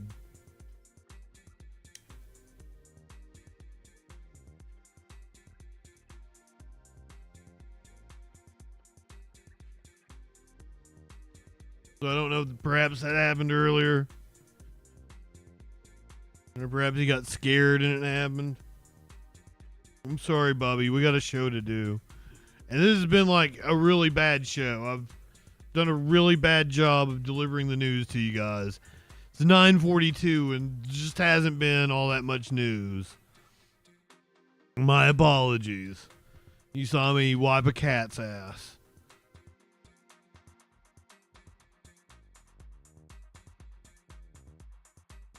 New York City Comptroller, mayoral candidate, Brad Landers. He's the one that I would have ranked number 2.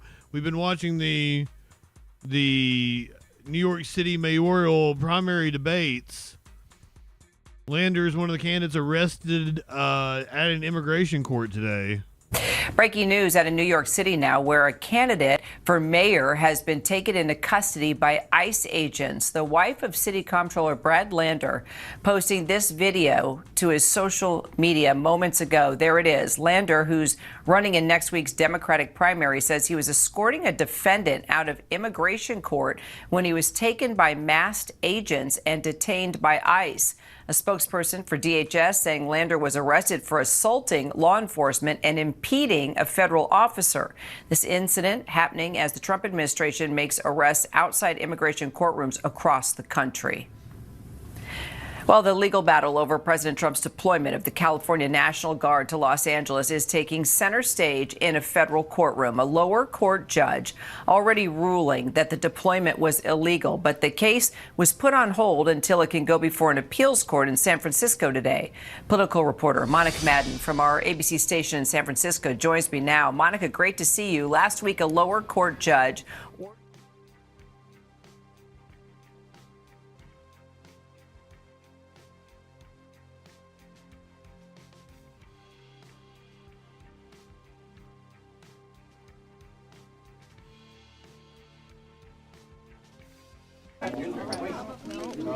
I'm sorry, I'm bored. This is the full video.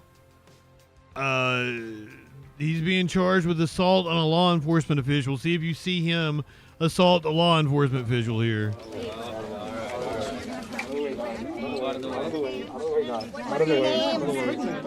Guys, back up, guys. Back up. I understand. You're pregnant, but I need you to back up. If you're interfering with this arrest, we're going to have to arrest. Back up, guys. Back up, guys. Interfere with this arrest. So take someone without a judicial warrant. Please don't put him in the elevator and then claim you have the warrant. You don't have a warrant for him. I will let go when you show me the judicial warrant. Where is it? I have it in my hand here. So show it. Let us see it. So let us see it before you take his warrant. Now, just to be clear, everyone knows what a comptroller is, right? He manages the city's finances. He can go in, audit agencies, audit buildings, and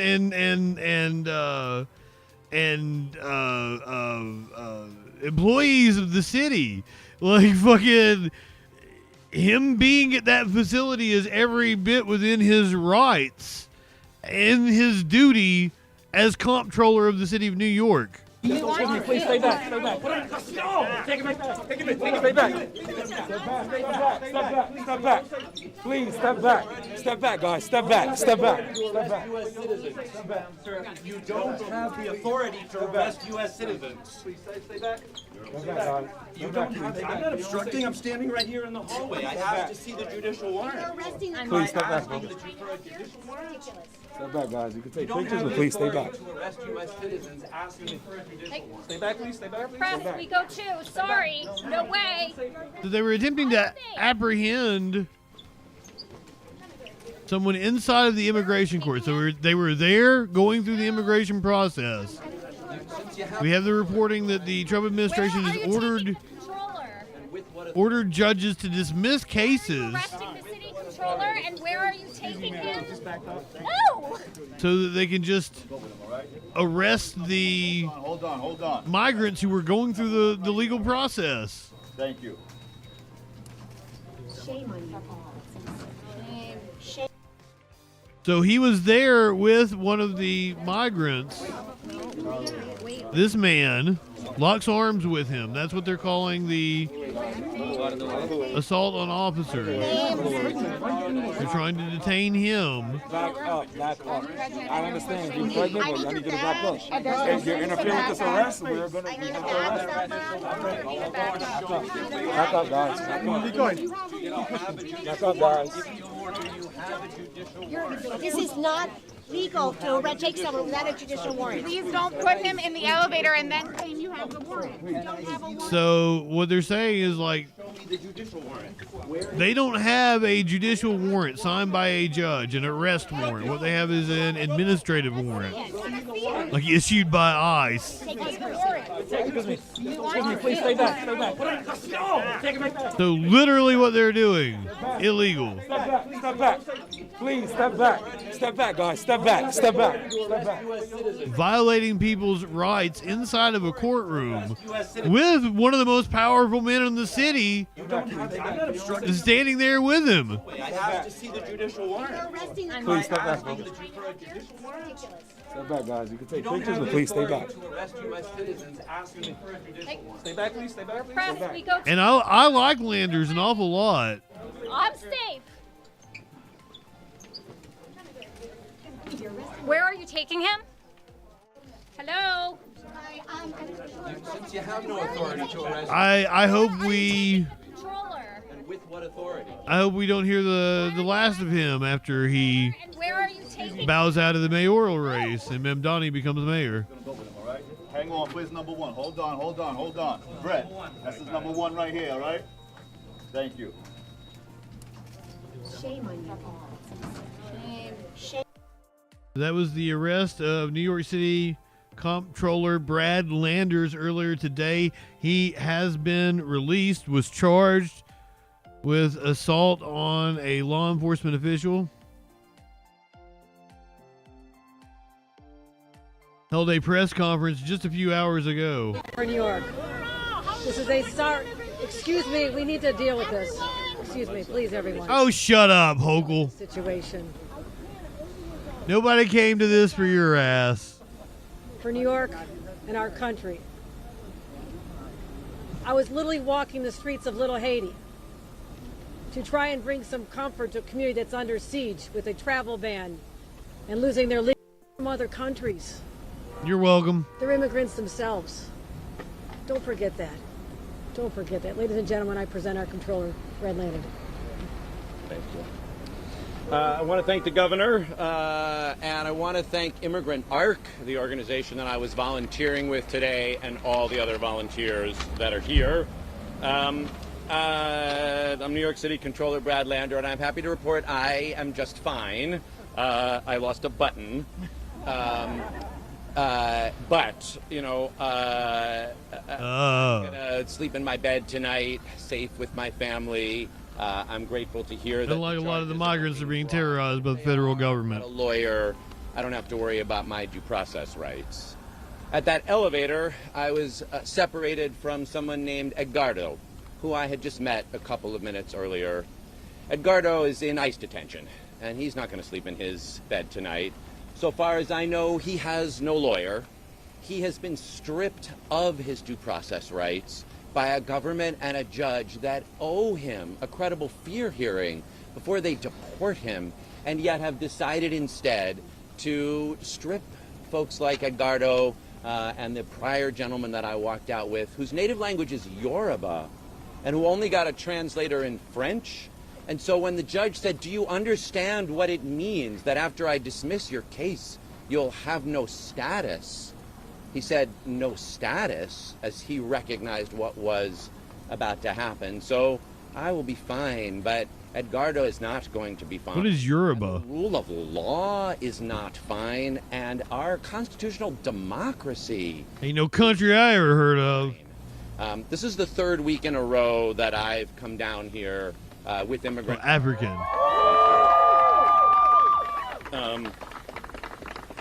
To accompany families out of this building. And before today, I had walked 4 families out, all of whom were afraid that they were going to be open, welcome in. ICE agents and yet who were able to walk out. There's like 70 languages in Africa. Like, there's a lot. To expedited removal, but were nonetheless able to get out of that building and at least get back to their kids, get back to their families, try to figure out what's next. That's kind of beautiful. Today, Meg, I really want to say a big thank you to my wife, Meg, who was here with me doing it. It was mildly racist, I agree. Meg I apologize. We're able to walk out a family of 4, beautiful. What, did you get their names? No, so 4, like a mom, a dad. But I was trying to do the Sam Jackson from What Ain't No Country I Ever Heard of. Meg's Spanish is a lot better than mine, so she took their names. But that is no excuse. The judge gave them 1 week to come back and talk about why they fear being deported to their country. And so we're certainly going to follow up with them. We got their number and are going to make sure that at least they get as much help as we can provide, as New York City, as New York State can provide to help them avoid being separated or being detained. But then now, to be honest, like, I admire what he did. I appreciate it. The gentleman. It's a publicity stunt for his just tried to walk out of mayoral candidacy, right? Video. All I tried to do was just hold Edgardo's arm and ask the ICE agents, "Do you have a warrant?" And they would not show me the warrant. And I said I'd let go of his arm as soon as they showed it to me, and they did not show it to me, and you saw what happened. I will say, but totally also what politicians should be doing. So it is true, Governor, you know, as you just said, that the 2 ICE agents who detained me, one is a Pakistani Muslim immigrant who lives in Brighton Beach, and the other is an Indo-Guyanese gentleman who lives in South Ozone Park.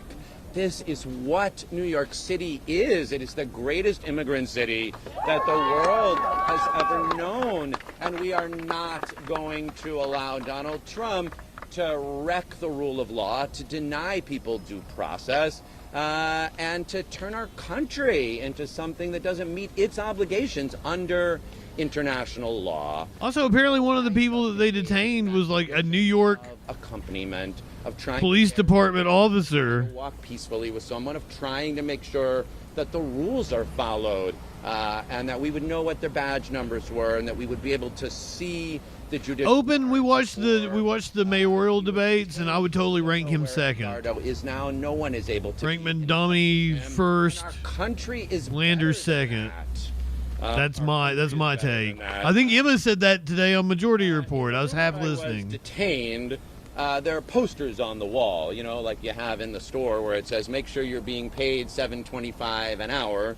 And on the wall of the poster, it says in English, "Are you detained and separated from your children?" And it says in Spanish, "Está usted detenido y separado de sus hijos." Like, that's like, I really wanted to like Angela Adams. I wanted to like Jessica Ramos, but normalizing both of them are really problematic, apparently. Normalizing due process rights violations. We are normalizing the destruction of constitutional. I like that one black guy that was a preacher, but he wasn't in the second debate. In this city, 8 million New Yorkers, 40% of them themselves immigrants, themselves foreign-born, like those 2 officers. 50% of New Yorkers live in mixed status households. But if you are in New York City, encourage you to make sure that you rank that we are fighting Mamdani first. To be out here with Immigrant ARC. Anyone else but Cuomo in the next 4 slots. I'm grateful to the governor for coming. I'm grateful. Do not leave one blank. Being here. I believe it is important to show up and bear witness. Mamdani first. And to do it in the tradition. Anyone but Cuomo ranked after that. Not going to give Donald Trump and his goons any excuse for ratcheting up conflict or violence. That Whitey Tillerson. Show up and protect New York. He was like a venture capitalist, so you probably don't want to rank him. To seek asylum and insist on due process and do it in the best traditions of nonviolent witness, and show that this city, the greatest immigrant city in the world. Is that Julia Stiles? City with that statue out in the harbor saying, Send me your tired, your poor, your wretched masses yearning to breathe free, that we will do it in a way that honors that statue, that honors our traditions, that shows what New Yorkers look like. Thank you all very much for being out here. Not at all. It kind of looked like her.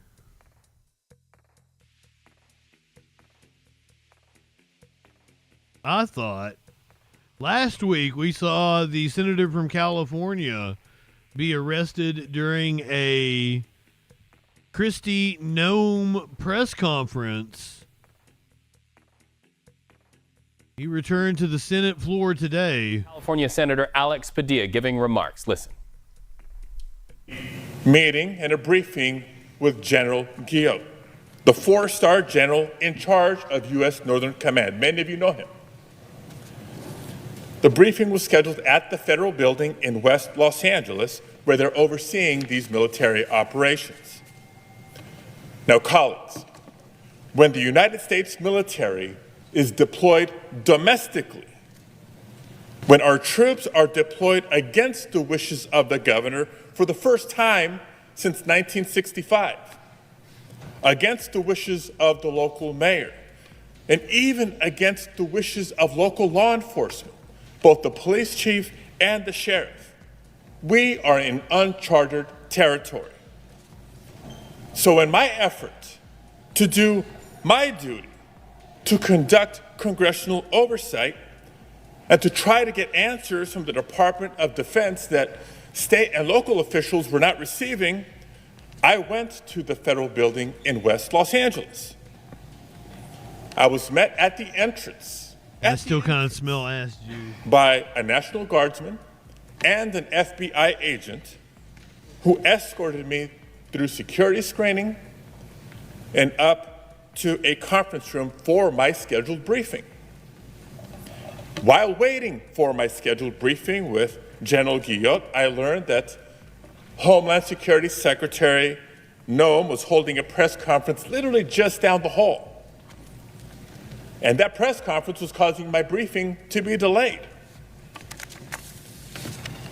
The thought occurred to me that, well, maybe I could attend this press conference and listen in. Just listen. In the hopes a press conference of hearing Secretary Noem provide some new information that could help us make sense of what was happening. I didn't just get up and go. I asked and was escorted by the National Guardsman and the FBI agent into the press conference. They opened the door for me. They accompanied me into the press briefing room. And they stood next to me as I stood there for a while, listening. And at one point, the United States Secretary of Homeland Security said that the purpose of federal law enforcement and the purpose of the United States military was to, quote, liberate Los Angeles from our governor and our mayor. To somehow liberate us from the very people that we democratically elected to lead our city and our state. Colleagues, let that fundamentally un-American mission statement sink in. That is not a mission focused on public safety. And that simply is not and cannot be the mission of federal law enforcement and the United States military. To my colleagues on both sides of the aisle, are we truly prepared to live in a country where the president can deploy the armed forces to decide which duly elected governors and mayors are allowed to lead their constituents? We are. That's where we're at. Is that really the precedent that we're okay with setting? As Secretary Noem herself said last year when she was governor of North Dakota, at the time she said, quote, if Joe Biden federalizes the National Guard, that would be a direct attack on states' rights. There's always a tweet. Now, Governor Noem, now Secretary Noem. Now, throughout this country's history, we've had conflict, we've had tumult, but we've never had a tyrant as a commander-in-chief. And that is not by coincidence. It's because the American people have always been willing to speak up and exercise their First Amendment right to protest, especially when our fundamental rights have been threatened. And as the proud son of immigrants from Mexico, it's that same right that I came to revere when marching through the streets with my family and my friends in 1994 in Los Angeles, protesting against the vile anti-immigrant rhetoric that was growing in California at that time. It was that year that a Republican governor was up for re-election and was down in the polls. And he turned to scapegoating immigrants to try to improve his political standing and his re-election chances. That fight is what inspired me to leave an engineering career behind and dedicate myself to trying to influence our government and our politics. So I've seen this before. California has seen this before. So last week, when I heard It's So Common, Red Hot Chili Peppers wrote a song about it. from the Secretary of Homeland Security, a cabinet official, of course I was compelled, both as a senator and as an American, to speak up. But before I could even get out my question, I was physically and aggressively forced out of the room, even as I repeatedly announced I was a United States Senator and I had a question for the Secretary. And even as the National Guardsman and the FBI agent who served as my escorts and brought me into that press briefing room stood by, silently, knowing full well who I was. You've seen the video. I was pushed and pulled, struggled to maintain my balance.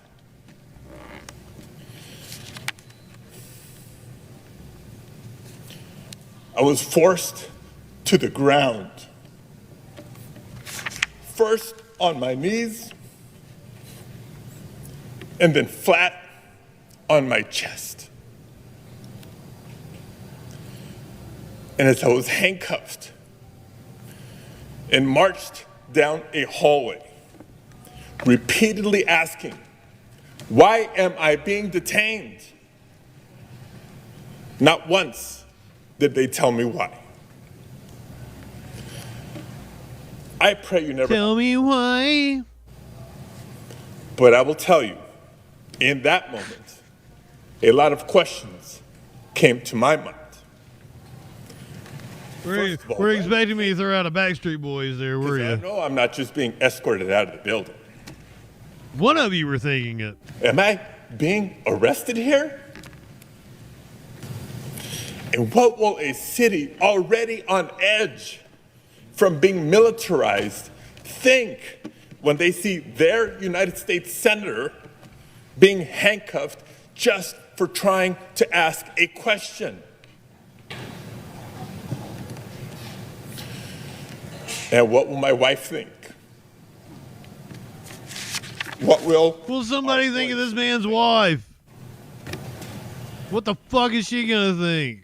And I also remember asking myself, she gonna give you some noogie because you're a bad boy. Escalation is the result of someone speaking up against the abuses and overreach of the Trump administration?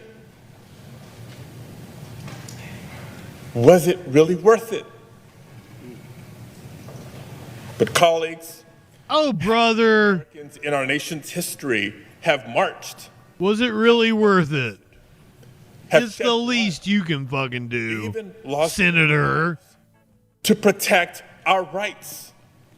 How many Americans have served in wars overseas to protect our freedoms here at home? And how many Americans in the year 2025 see a vindictive president on a tour of retribution, unrestrained by the majority of this separate and co-equal branch of government, and wonder if it's worth it to stand up or to speak out? If the United States Senate, what you did was cool. Afraid to speak up, and now like you're being kind of cringe about it. Do the same. You're listening to real-time comments from the Senate floor. Even CBS was like, "Yeah, we gotta cut this off." Emotionally speaking, following that DHS press conference, I like her outfit. She's looking cute. He was taken into that room by the National Guard. If they were a couple looking at me from across the bar, yeah, I would. I would. He is maintaining there to the American people, right?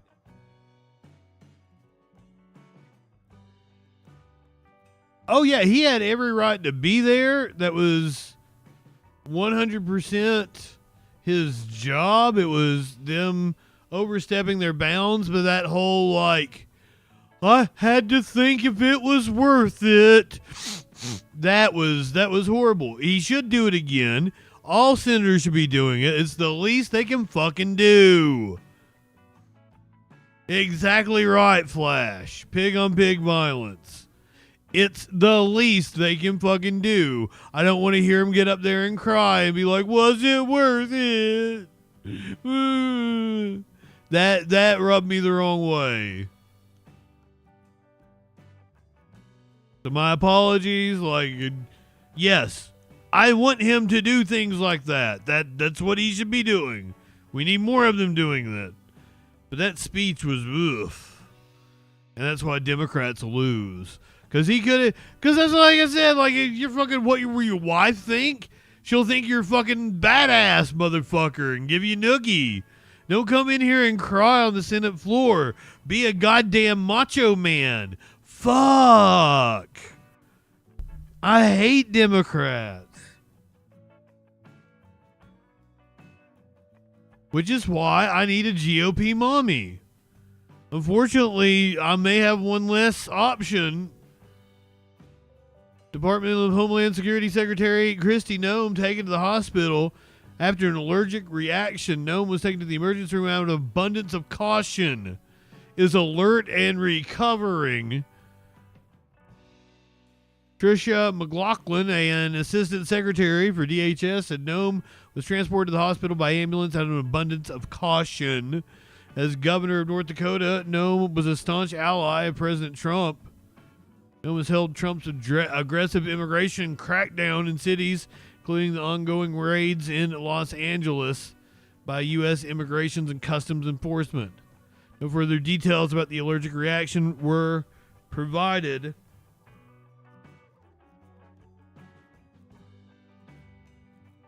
I mean, I might think twice about it if her face is swelled up, but, you know, on a normal day, she can be my GOP mommy.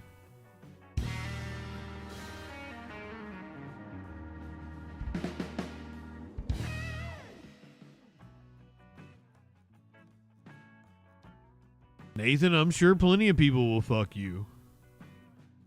Are you on Grindr? Do you know how easy it is to fuck?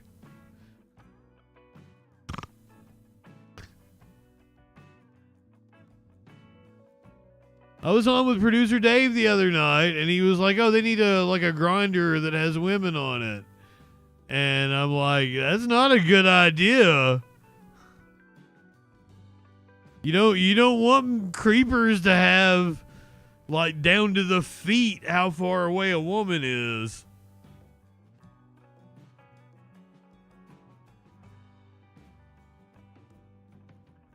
Apparently, the events of this past weekend scaring members of Congress seeking an additional $1 billion for their own security.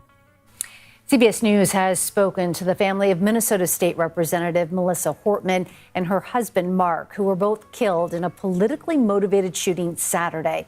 Melissa Hortman's father spoke to our Lilia Luciano about her.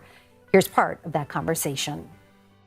I'm sure you have in your mind how you want your daughter to be remembered. What do you want people to know?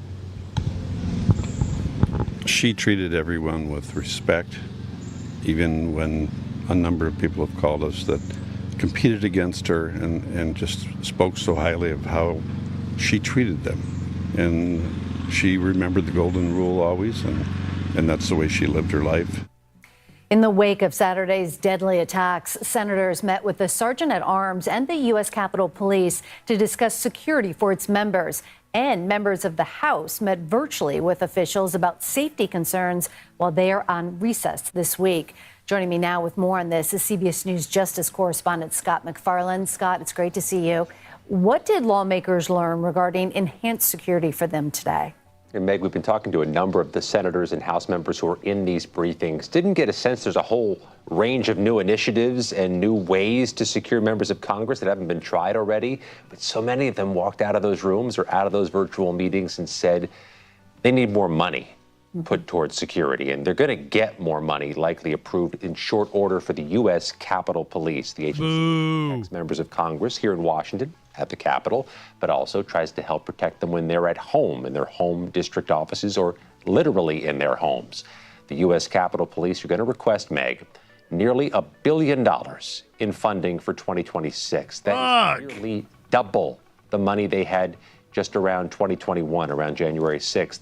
It's a significant increase, but it looks like there's the political will to get it because they recognize the number of threats continue to... I'm sure the political will is there. As many threat investigations last year, Meg, than there were in 2017. That is a bonkers increase. That is a huge increase. Scott, what other intel do you have in terms of the current threat status against federal and local officials?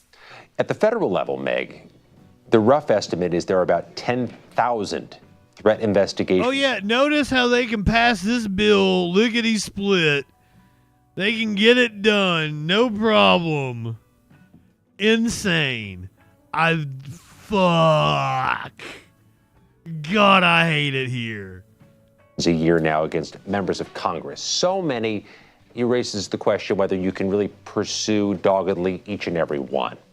I guess that's a good sign that they're scared, though. Those cases, Meg, it's interns, it's junior staffers answering the phone, getting those death threats. In other cases, it's death threats being sent to the home. At the state level, you have a proportionate version of this, but you also have state police agencies trying to increase their security for state legislators. Meg, we've confirmed New York, New Jersey, and Illinois have done so, and one legislator from Ohio said there've been more security there after Saturday as well. Tense time. Scott, in the aftermath of the shootings, Republican Senator Mike Lee made several posts. Oh, yeah, we're going to talk about Mike Lee. That are now deleted, blaming Democrats for Saturday's shooting. Democratic Senator Tina Smith spoke with Major Garrett on the takeout about confronting Lee after he made those posts. Let's listen to what she had to say. I wanted to talk to him. I guess I'll let them go for it. Yesterday, and I told him exactly what pain he had caused by this, and I asked him to think about why he had done it and to take responsibility for what he was saying on social media, where he had well over nearly 8 million people engage with his tweet. This afternoon, he is elected to take both of those down. I'm glad for that, but I am awaiting any sign that he has a sense of what. He posted a picture of the killer and said, "This is what happens when Marxists don't get what they want."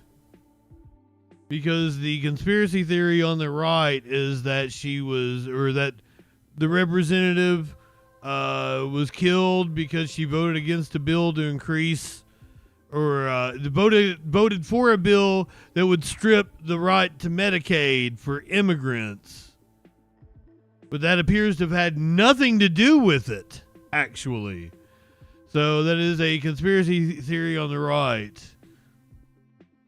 He did, what impact it had on people in Minnesota and around the country.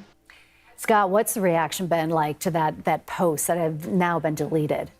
Yeah, for a social media post by a U.S. senator, really went a long way and really galvanized a lot of opposition from supporters of Senator Smith, from those who knew the victims in Minnesota. What Senator Smith said next was quite striking, Meg, that she hadn't gotten a personal apology from Senator Lee for what she deemed to be a wildly offensive post about a friend of hers who was assassinated. These types of frictions don't go away quickly. You have to work together as senators, and they just made it harder now to work together. Absolutely. And Scott, you have some new reporting about the cuts at the Justice Department. What are you learning there? There's purge at the Justice Department. Cuts may be understating it now. A CBS News review of Department records and budget analyses show that the agency lost 4,000 people. That's 4% of its workforce in that fork in the road initial weeks and months of resignations and cutbacks triggered by Elon Musk and the Trump administration's leadership at the Department of Justice. What's more, though, Meg, the FBI is now looking to cut another 1,500 plus positions, including 700 plus FBI agent positions. They say they're right sizing. They say these are judicious cuts. Critics say you cut at the Department of Justice and the FBI, you lose institutional memory. You lose trained law enforcement agents, which does not necessarily make U.S. communities, big and small, safer. All right. Always great to talk to you, Scott McFarland. Thank you. Well, Senator Josh Hawley confronted about MAGA rhetoric coming from the right. Let's see what he's got to say. I have no idea what he's going to say.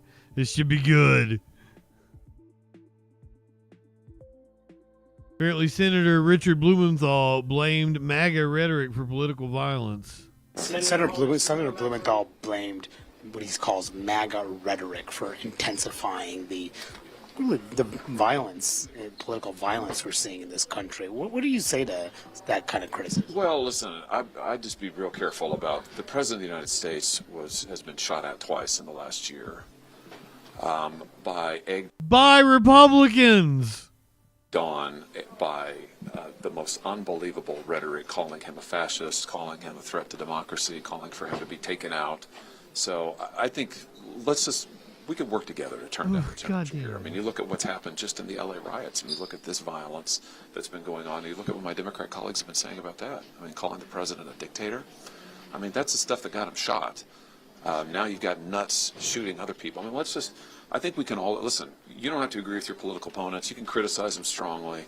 Nobody is tougher in hearings than I am. That's all fine. But Bullshit, Holly. Get out of the You're business full of it. Our political opponents, fascists and anarchists and terrible people. It's like, listen, we can disagree with each other without implying that the other person ought to have violence inflicted on them. So I think we got to get to that point. Senator, do you feel safe? And also, Yeah. do you think that members of Congress should have 24/7 security? Is that even possible? Gosh, I don't know the answer to that. I defer to the experts. No. Great cops all around who work hard to keep You fuckers should have less security. Have security on your own dime. But, I defer to I should not be paying for that shit. yeah, those guys. They know what they're doing. Senator, on the Biden cover-up hearing tomorrow, Yeah. what do you hope to learn that Who's you in already charge? have? We'll get to the budget here momentarily. Get the update on one Mr. Vance Bolter.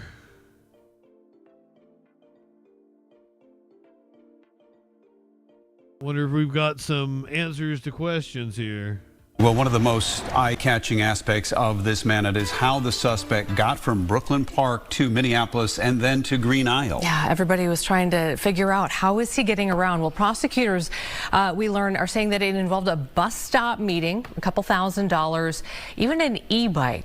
Fox Meeting with his wife through this part of the story. So, Paul, a lot coming to light. Who helped him? Federal charges, obviously not as much in the state. You're covering the state side of things. What do we know today? Yeah, Amy. Yeah, we're at the state, the government, Hennepin County government, and of course the state courthouse. But clearly the legal case in this now focused in the U.S. District Court. But yes, we come through those same court filings. Obviously, been with you all weekend long as the state's largest manhunt unfolded, ending last night. But one of those interesting nuggets that sort of helped us connect all of the dots is Belter allegedly abandons that security car, that faux-looking police car at the Hortman home on Saturday morning, and then would eventually end up. Hortman didn't hear a who. Get there. Well, now we've learned there is this random meeting with a witness at a North Minneapolis bus stop. He wants to buy the person's e-bike for $900 or so. They take the bus back. Oh yeah, it was a surplus car flash. He had two of them. Supposedly he was opening a security firm. That's what he's going to use the cop cars for. to this person's house. They drained a couple $1,000s out of Belter's bank account, and for a total of $900, Belter drives away with an e-bike and that Buick sedan. And that Buick sedan would subsequently be abandoned near his home in Green Isle, which would subsequently lead to his surrender to authorities last evening. But yeah, this random meetup, we don't know how they met. There aren't a ton of details, but they had never met before. $900 got him the car, got him the e-bike. There were some reports that people actually saw him on the e-bike down there in Sibley County. But just one of those interesting, moments in time that help us connect those 43 hours from the deadly attacks to his arrest last night. Paul, a lot has been said since Saturday when Belter's wife was stopped by authorities on 169, and now today about the reported communication between Belter and his family, particularly about the role of Belter's wife in all of this. What can you tell us there? Well, we're seeing text messages for the very first time. Communication between Belter and the family while he's on the run.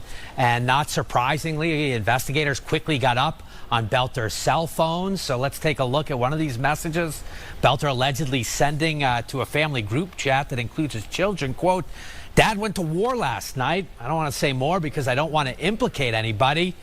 And then the second, they're not going to explain how sorry I am for this situation. He writes to his wife, "There's going to be some people coming to the house armed and trigger happy, and quote, I don't want you guys around." Now, law enforcement would eventually stop the wife, the children, up in Onamia, about an hour north of the metro. And in the car, it was interesting. They found, said today, $10,000 cash. They found family passports. They found a gun. Yet, there were questions. Why wasn't the wife at all taken into custody given what was found in that car? The answer we got today was the wife was cooperative. She had the legal right to carry that gun. The story made sense, and so far they've let the family go. But authorities made clear that if they do find that somebody aided, abetted, helped before, after, during, that they will come back and revisit potential charges. From what we know, he doesn't seem smart enough to have sent that message. We don't know where they are, but they certainly are not in any. As to, get her off the hook and to not implicate her. One thing that jumped out to me is we knew that Brooklyn Park Police had, they confronted the suspect. What we didn't know was that there was a bit of another interaction between police and the suspect prior to that. Can you let us know a little bit more about that? Yeah, that was New Hope. He visited the homes of 4 legislators early Saturday morning in New Hope. Word has started to spread that there's been a shooting at the senator's house, Hoffman's house. There's some preemptive checks. And this New Hope officer apparently was heading to that house. And she encounters, again, that squad-looking car, or the way the charges read. And what we heard during the news conference is she thought they were law enforcement. She tried to make some contact with them. He ignored her, kept staring straight ahead. She kind of left to go check the house itself. By the time everything else got sorted, that car was gone, Belter was gone, and then he would continue on, of course, to Brooklyn Park and the tragedy that unfolded at the Hortman house. So going to be some questions about what happened. What did that officer know? Why wasn't she a little bit more curious about that vehicle that would have been out of place at 3 in the morning in New Hope? But yeah, there was that moment in time where perhaps it could have even been thwarted just a little bit sooner. Yeah, so many details pouring out today. And then while you're there, Paul, we just want to reiterate murder charges. The state charges are murder charges, right? Second-degree murder charges, second-degree attempted murder charges. The county attorney second degree at the state. Indictment on first degree, which would come with a life sentence here in Hennepin County. But as Mary mentioned, the feds are going to go first. All right. Paul, thank you. So they are going to seek the appreciate it. first-degree charges. Well, the 2 surviving victims of these targeted attacks. Smokey, Bobby, go somewhere that's not here with me, please. That was from yesterday, kind of give you the rundown of all the unanswered questions that we have, but we got new details as of this evening. Apparently about his motives. Go, Bobby.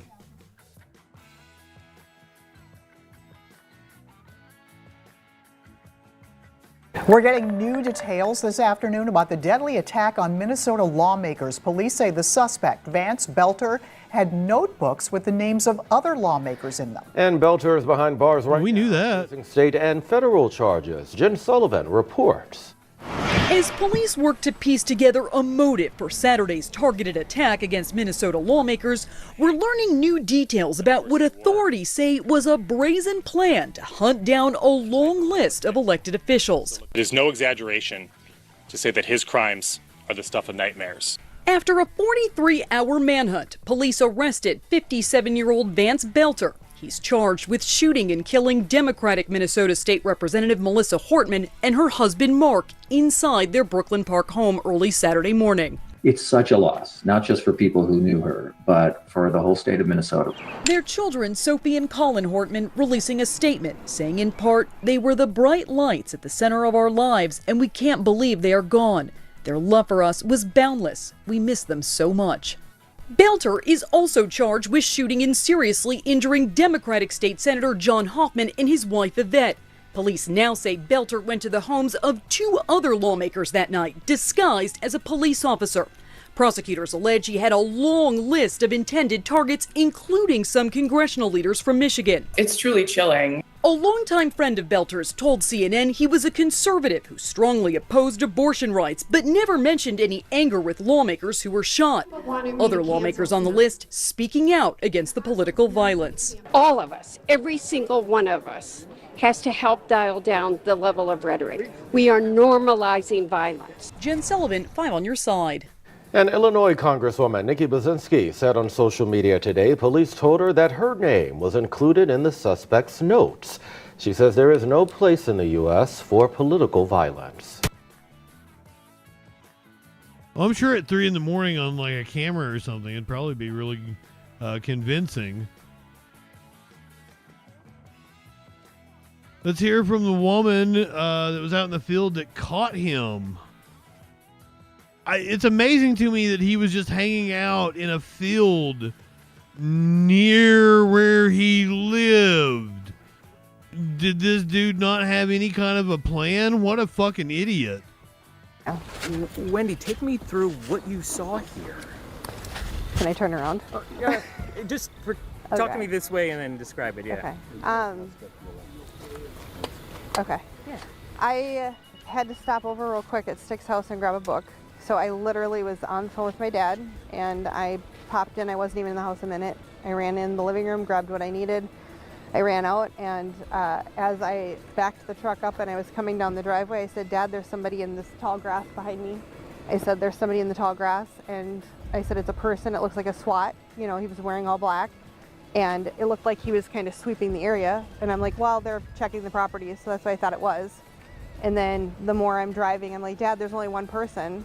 There's no vehicles." So did you think that that was really the suspect? I didn't at first, and then the more I'm like, well, where are the other people? Because the neighbors said they had like 20 SWATs in their yard, you know, and then it dawned on me that Sticks isn't here and they needed his permission. And so then it really kicked in. And then when he got to the culvert, he squatted. And so I was like, Dad, that's somebody, you know. So when he said, hang up and call somebody. So when I got to the end of the road here, an officer was actually coming from the east. And what did you do then? I rolled down my window and I started waving, and he pulled in. He's like, "Is everything okay?" I said, "No, there's somebody here. There's somebody in the culvert." And so he told me to go down to 11 and wait.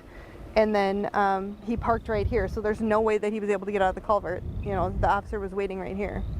So you're in the right place at the right time to really help law If enforcement. you think that, no, I don't know. It was a lot, but yeah, it was. She's cool. I don't know if he thought I was here to stay, you know, and he just thought he could move, you know. I don't know what his thinking was, but I literally was in the house less than a minute. In your wildest dreams, you guys have been holed up in your homes for a couple days. Mm-hmm. Did you ever think you would be the one to see him and help law enforcement? No, I didn't think he was in the area at all. I was like, he's staged it, he's not here, you know, he planted it, he's in a different state. Your mind's going many directions. I did not think he was here at all. So when Dad was concerned with me being out, and I'm like, "Dad, he's not even here. It's fine," you know. So to my surprise. It was not. It depends on the situation. Like, this guy needed to be caught. Yes. Talk to me about that. Well, yesterday was the root of it, obviously, and then today it's really hitting me. Just the more people are reaching out to me, and I'm seeing the bigger impact, because a little old Green Isle, right? I'm not thinking of all the stuff that happened in the cities. Yes, that's real and that's big, but I'm thinking of just the neighbors here. You know what I mean? And so the more I'm realizing that, hey, it was a bigger thing than just Green Isle, it's hitting me differently. Have you got a killer in your front yard? When you woke up yesterday, did you think you would be the one that would help them find this man that they've been looking for? I wasn't looking. Like I said, I didn't think he was here. What did I not ask you that everybody else that's interviewed you has asked you? Let me think. I don't know. My brain is so fried. What was your initial reaction? Yeah. Initially, I was like I said, I was on the phone with Dad, and I was like, "That's a person." I knew it was a person, and then I was doubting myself after I told the officer. I was like, "Is it a person?" It wasn't like he's shooting cops or anything, Holiday. He's not doing anything productive. Was it a cow? Wasn't a cow. And then I'm like, am I wasting everyone's time? Was it really something? And then when I went down to 11, there was a unit there, or I don't know if they were officers or whatever, armed units, and they said they needed to search my car, and they could tell I was shaking, I was disoriented, and they got the info that they could, and they came here, and then everybody came here. Yeah, he didn't open fire on the cops. He had ample opportunity to do it, but he didn't now, did he? That dude needed to be caught. He wasn't out here doing anything productive.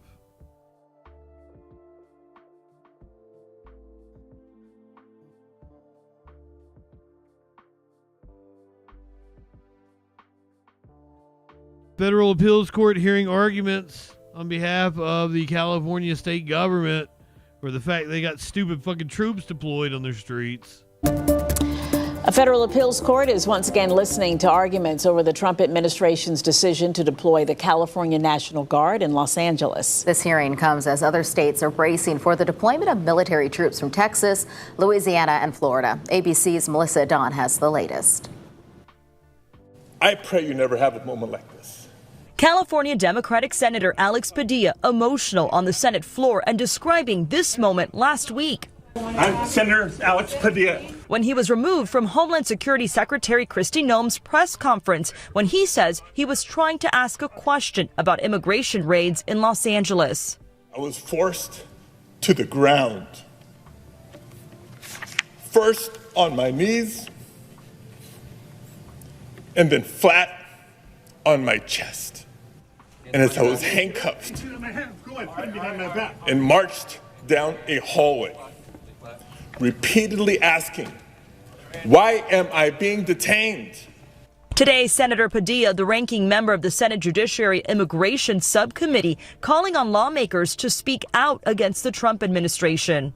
What's happening is not just a threat to California, it's a threat to everyone in every state. If Donald Trump can bypass the governor and activate the National Guard, I heard all this. Protest on immigrant rights, he can do it to suppress. This is supposed to be about the federal appeals court hearing. God damn it. They catfished me. Get the fuck out of here.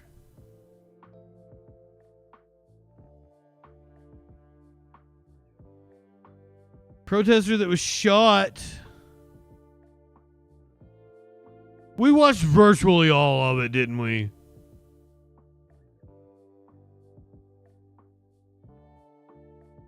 Protester was shot in the eye with a rubber bullet during the No Kings protest in L.A. Thinks he may lose his eye. The protester was among tens of thousands of people that took to the streets around Southern California. The protests remained peaceful until LAPD says bricks and bottles. I agree now, DJ Dub. Here at 4, Eyewitness News reporter Sid Garcia is live outside the LA General Medical Center after speaking to the protester from his hospital bed. Sid. Good afternoon, guys. Both law enforcement officers and protesters were injured when officers went in. I might actually need to hit the content warning for this because it's pretty gruesome if they show like an interview with him.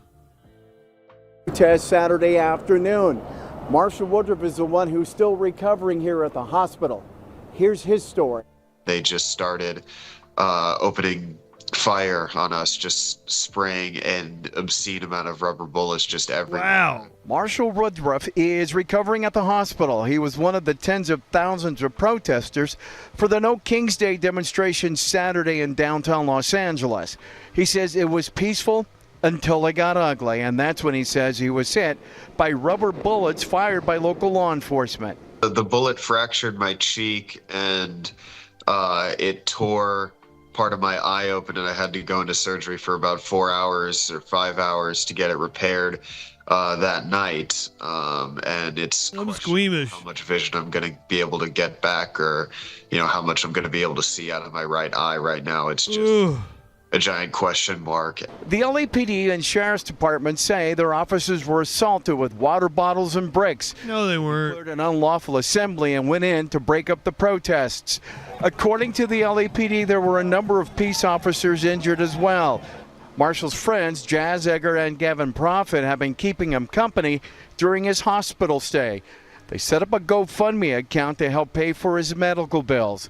Gavin says he was at the protest close to where Marshall was when things, as he put it, went from peaceful to police moving in. I think everyone that's out there is peacefully protesting, and I know that there's bad apples in any situations, but I don't think that the force that was used to repel the peaceful protesting was justified at all. America is being divided right now, and I believe we have to stand together no matter what side you're on. We have to support one another, regardless of ethnicity, race, or political affiliation, because love is the only way. Thank you, Jazz Egger. And here's how love is the only way. Why didn't I think of that? It was so fucking obvious. Hey guys, all our problems are over. Love is the only way. Did you know that? Marshall got to the hospital. He says somebody helped him get to an LAPD black and white. The officers put him in the car, drove him to an ambulance, and it was the ambulance that brought him here, that put him in there and made sure that he was getting the proper care to save his sight. Reporting live in Boyle Heights. God damn. ABC 7 Eyewitness News. Yeah. Eyewitness News.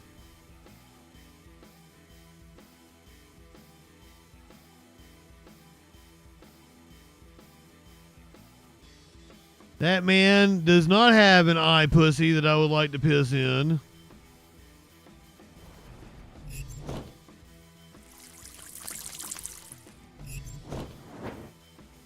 Yeah, Nate, am I saying that right? Welcome in. Thank you for being a freaking follower. The thing that I am most upset with is the fact that I can't piss in Dan Crenshaw's eye pussy.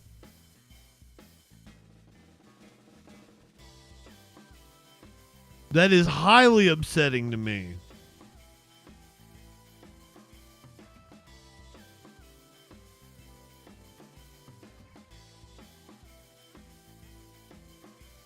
This reporter said she was denied access to ICE facilities. Is this in New Mexico? No, this is in LA. She was denied access, was finally able to obtain access to the LA ICE facility. I am here after spending 2 hours with 5 members of Congress who were able to finally get into Adelanto after being turned away.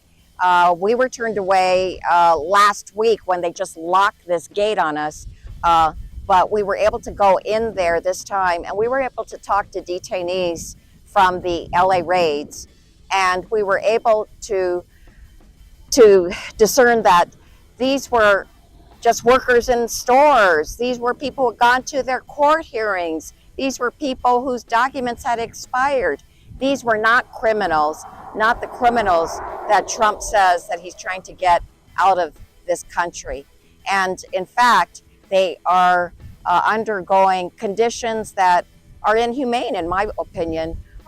They were not able to change their underwear for 10 days. They had the same towel. They had to clean their own shower, and they did not get a PIN number for the telephone.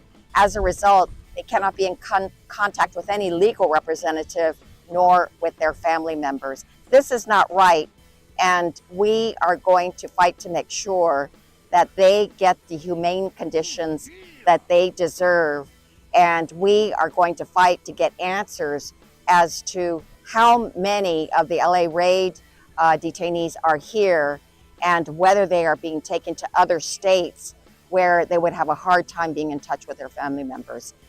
It is not right for ICE to do this to them, and we want to make sure that these immigrants have everything, every resource that is available to them. Held in horrific conditions, completely innocent people like this Texas newlywed. This is the story Tones hit us with earlier. Fears ICE will deport his wife after detaining her on their fucking honeymoon. Newlywed in North Texas is still reeling tonight, fighting to stop the government from deporting his wife. They were coming home from the honeymoon when federal agents detained his wife. He says officials told him she could be put on a flight out of the country. And as Cole Sullivan reports, the man claims ICE won't even say where they're sending her. For a woman whose job it is to make weddings picture perfect, it's no surprise Ward Sickix was too. That was the first look.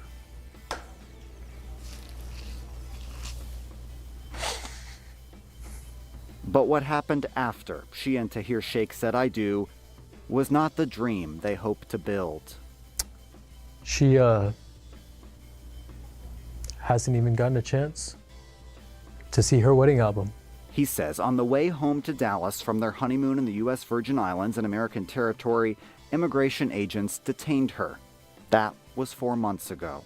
Why do I deserve to what's going on with my life when I see what my wife is going through for 120 days?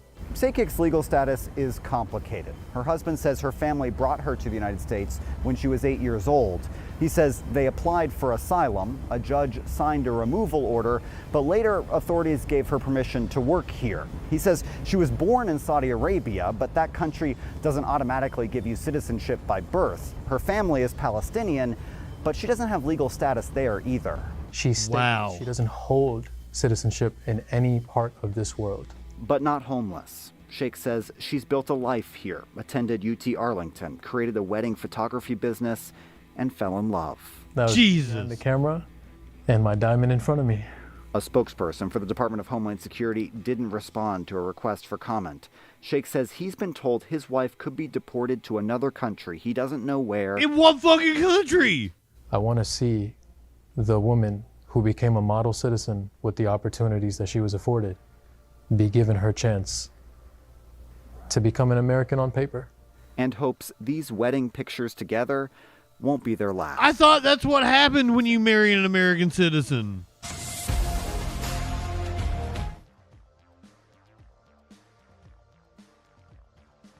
You're a citizen, right?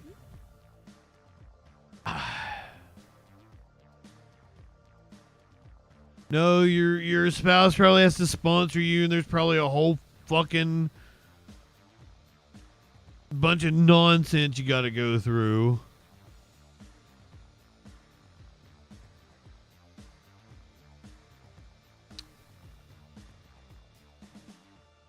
What was the vote? Did the Genius Act pass? Did that already happen?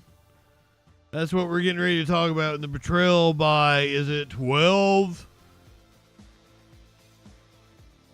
The Senate has passed the Genius stablecoin bill.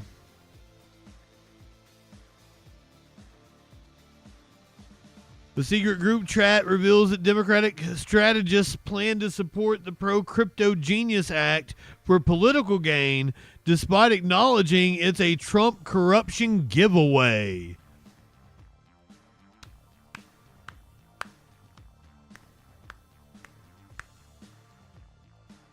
A private group chat of Democratic Party operatives and crypto industry advocates has been secretly coordinating to push Democratic senators to support major cryptocurrency-friendly legislation up for a vote today that passed the Senate. in the chat, they admitted that while Trump's corruption is manifesting dramatically in crypto, it would be political suicide for Democrats to reject doing the industry's bidding, even if they have reservations about the impacts on consumers and the financial system. Oh, I'm not signed into the lever. I'm sorry. If you would like to read the rest of the story, they do great reporting at the lever. There you go.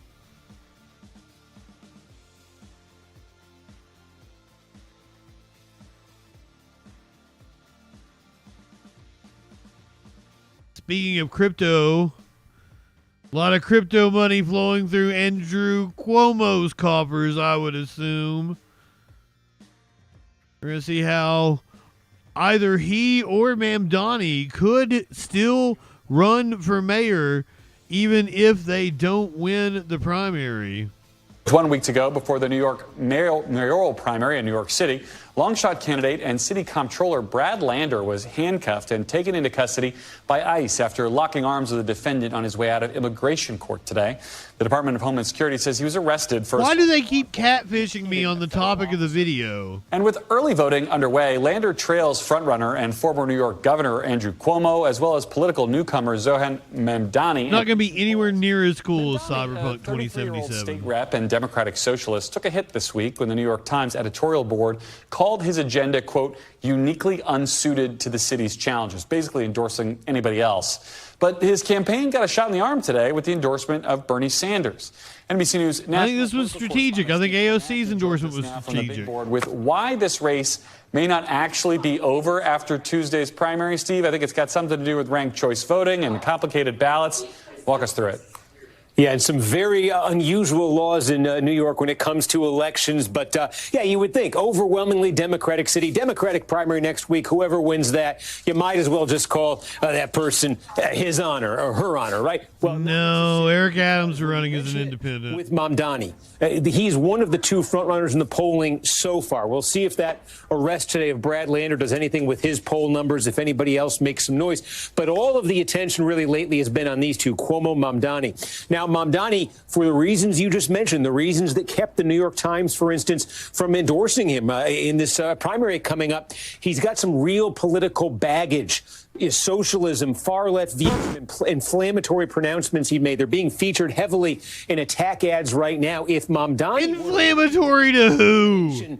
There might be some discontent. Inflammatory to you at MSNBC. Right, Karnacki? To your overlords at GE. Or Comcast. I'm sorry, GE doesn't own them anymore. Your Comcast overlords. Among Democrats, and there certainly might be some vulnerability in a general election. Voters who wouldn't necessarily be sold on him, even if they would ordinarily vote Democratic. On the other hand, Andrew Cuomo, who's been the frontrunner here, he resigned in that sexual harassment scandal as governor back in 2021. He has been dogged by questions about his handling of COVID, nursing homes in particular, when he was governor. There was a recent poll that found among Democrats, more than 40% in New York City say they have a negative view of Cuomo. He's got baggage. He's got political liabilities that could plausibly carry over into a general election. And that's where the strange laws in New York come into effect when it comes to these elections. It's basically this. In New York, third parties can nominate candidates who are already major party nominees. So let's play this out. A couple potential scenarios here. So let's say next week, okay, these are the potential general election ballot lines, parties that these candidates could have. Let's say that Andrew Cuomo were to lose the Democratic primary to Zoran Mamdani. So Zoran Mamdani would then be the Democratic candidate. Cuomo couldn't run as the Democratic candidate. In most states, he'd be eliminated. The race would be over. But Cuomo is also going to be the nominee of a party he created called the Fight and Deliver Party. So even if he loses the primary and Mamdani is the Democratic candidate, Cuomo can still run in November as the Fight and Deliver candidate. For that matter, if Cuomo were to win the primary and Mamdani were to lose it, There's a party called the Working Families Party that's already said Democrats should vote for Mamdani in this primary that may well endorse him if he wants to run as their candidate. So he could take another shot at it in the general election. There's going to be a Republican nominee, Curtis Sliwa, the current mayor, Eric Adams. He's not running in the Democratic primary, but he's created his own parties. He's running in the general election. There's an independent, too. So really, if this is close, would Cuomo, would Mamdani turn around and try again in the general election? If they want to, Garrett, they've both got vehicles to do so. I'm dizzy now, Steve. Thank you so much for that, and I look forward to the creation of your new party. I think we could sneak you on the ballot still. It feels like there's time. No interest. All right, fair enough. We'll leave it there, Steve. We thank you for watching. Oh, shit! Updated on breaking news. Oh, shit! They did boot Lester! Oh, my God!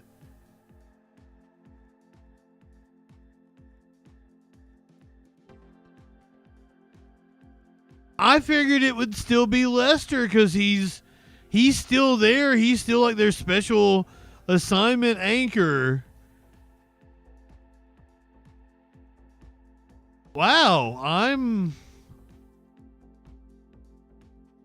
gonna be sad, I guess. I will remember you. So I shut up, Tom Llama.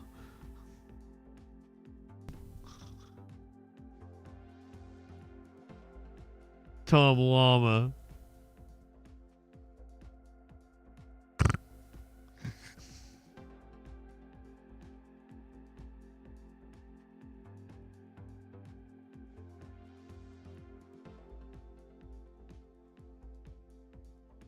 I have. That's the sad part, Flash. A maniac barges into the New York City courthouse and slashes officers in the neck. Apparently a chaotic ad loading. I didn't think you had an ad for me.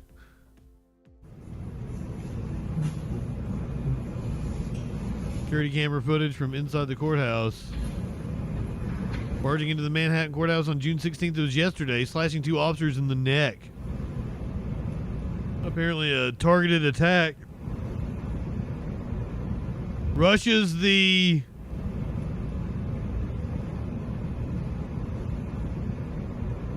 metal detector. Jonathan Wall, 37, was arrested at the scene.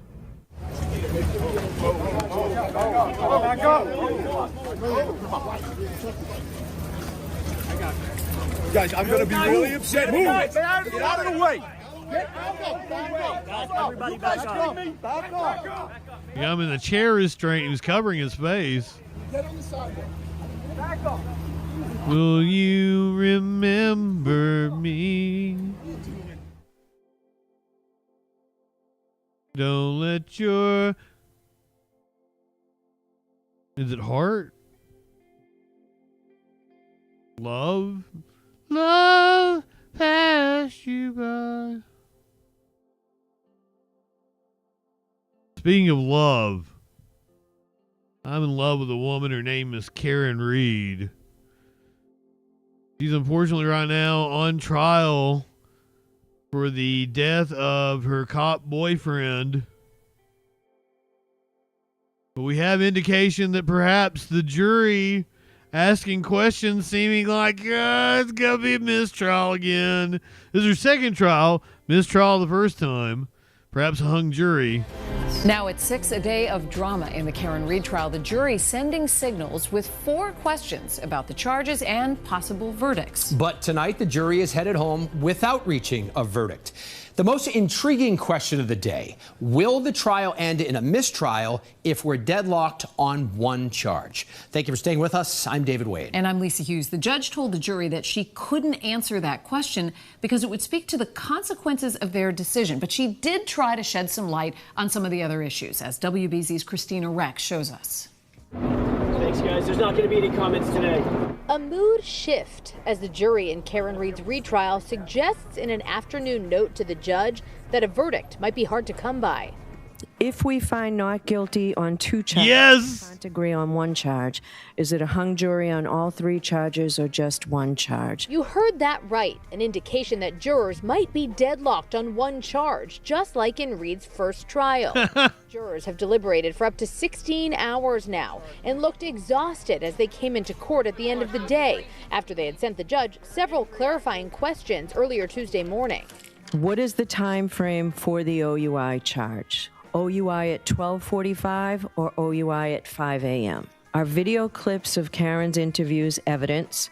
And the third, does convicting guilty on a subcharge, example offense 2 number 5, convict the overall charge? The notes at first suggested a verdict was near and possibly a conviction, only for operating under the influence. Would just OUI be a win for your family? If it was just that lowest charge? I'm not sure. Outside court, Justice for all. crowds waiting for yes, through. Free Karen Reed. Standing by for news. After 2 days of silent deliberations, WBZ legal analyst Catherine Loftus weighs in on what these questions indicate for the outcome of this case. I do think that there was definitely a momentum shift towards the defense. When I heard those questions, about whether they can take into account the videos of Karen Reed, those to me seem to really be beneficial to the defense position and not the Commonwealth. But it's also an indication that is sort of a reminder that we don't ever really know what jurors are thinking, and we can note my objection in the background. What's happening.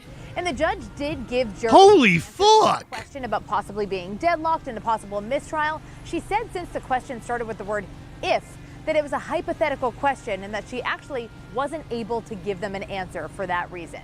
Deliberations start back up at 9 a.m. Wednesday. In Dedham, Christina Rex, WBZ News. I'm not saying that that's what elicited the holy fuck from me.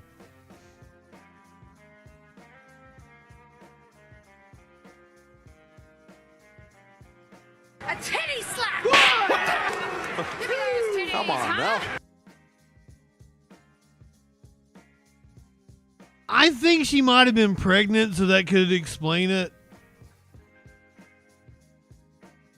Like at the top of the shot, it kind of it looked like she might have had a belly, so that would explain why they were. Ooh. You're telling me to go back, aren't you?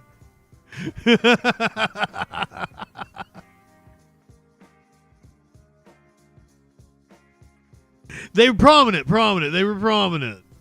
They were very prominent.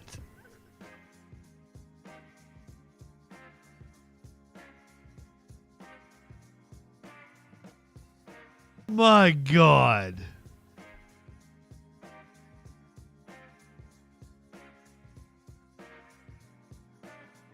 At least 6 people dead, 2 people still missing. This is as of the 15th. I think this is the latest update we have, unfortunately. Happened in Wheeling, West Virginia. God damn, look at this.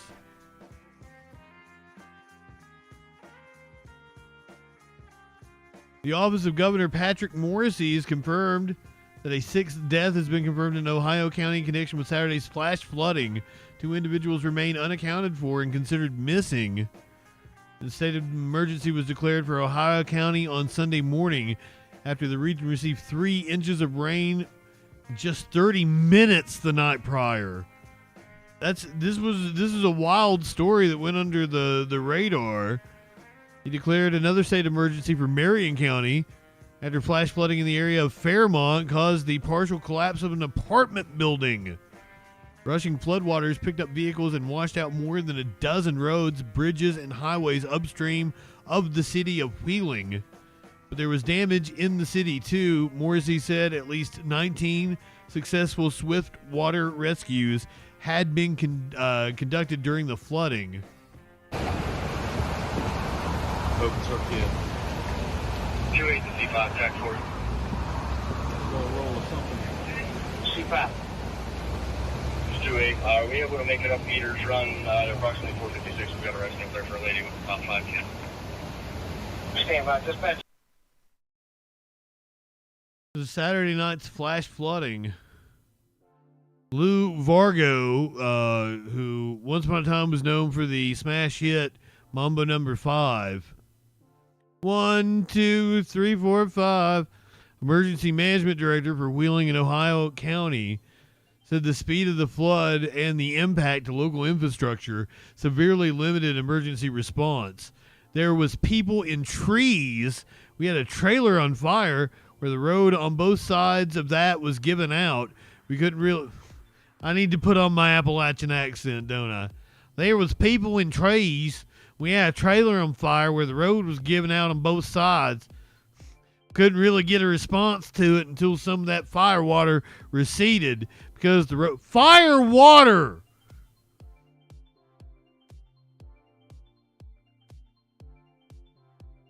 The water was on fire. Lou Vega said in his 35 years of experience, he had never seen anything akin to Saturday's flooding in speed or scope. However, he also noted that the intense rain that led to the flooding seemed to be very isolated. There were some 4,000 people without power in the region. They'd have to wait until gas lines could be secured before having their electricity restored. He asked residents to submit formal damage declarations and a complete water or weather damage survey to assist in securing federal disaster declaration. If approved by President Donald Trump, which, you know, he's getting rid of FEMA. He doesn't declare emergencies anymore, as far as I know.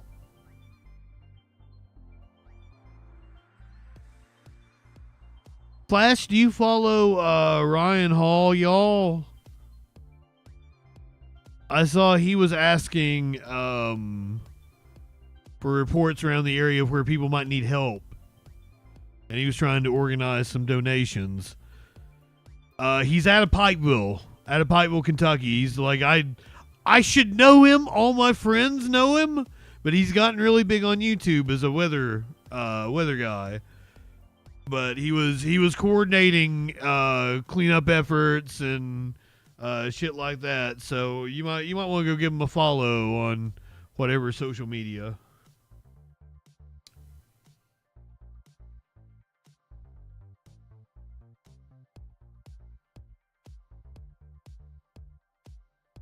Sunday was Father's Day. Is Byronic here? Byronic, you here? Are you here? Have you been lurking?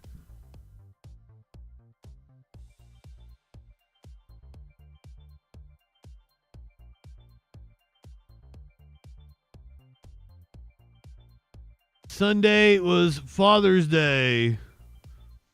And we now have a new papa to celebrate. Having his first child at 134 years old. This is in Miami.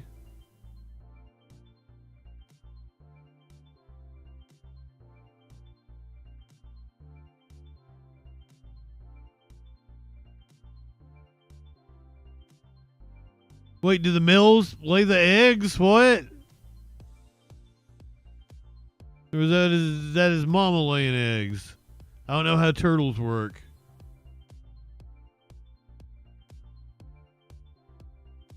Introduced. He has a cool name. What was his name? Hold on. Goliath, a Galapagos tortoise born in the late 19th century. Successfully sired his first offspring earlier this month at the zoo. That was him seeing his offspring for the first time on Father's Day.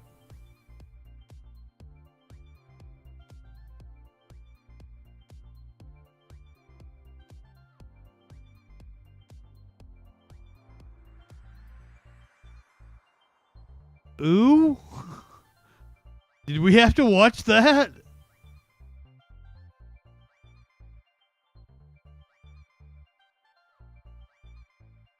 Oh, it's somewhere between 114 and 134.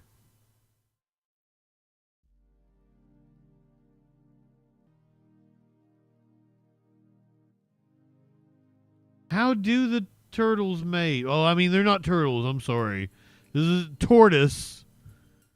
That's different than a turtle. As I'm always reminded when I get it wrong.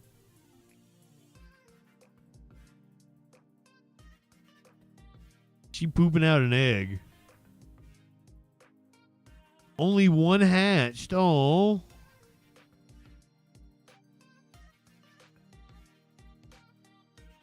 Well, they're born, well, there's a name for it, too. They're born pretty much ready to go, right? Because some young have to be cared for, and some young are born like, they go ahead and they walk and shit at first. Like, they come out ready to be, like, you know, go into the wild.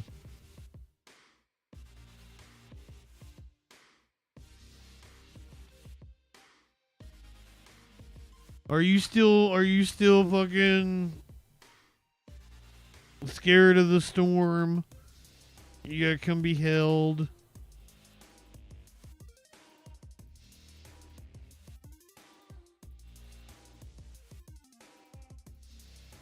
Well, congratulations, dude. I'm glad you're a dad after what? A century and a quarter?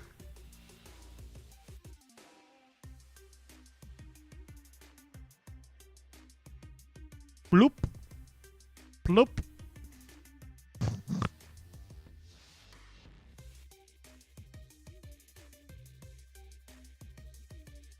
They come out libertarian. Ah, shit. I thought about staying on doing some TV shows or something, but I'm hungry. I might hop on and play video games later. Okay, whatever this is. This is a monkey in Wichita, apparently. I might come on and play video games later. Who knows? I'm going to get really stupid high. You're going to go say hey to Carla. Because it's Tuesday. I'm not sending you to Echo Play. I'm not putting you through that. Oh, I believe she's watching a movie. You watching The Matrix tonight? So Twitchy people, you're going to head on over to Carla's Wild Ride. Go ahead, light one up, tip one back. It's all right to have a little fun before you hit the sack. I'm JustinFREAKIN. We'll see you tomorrow night on the Troll Patrol Live.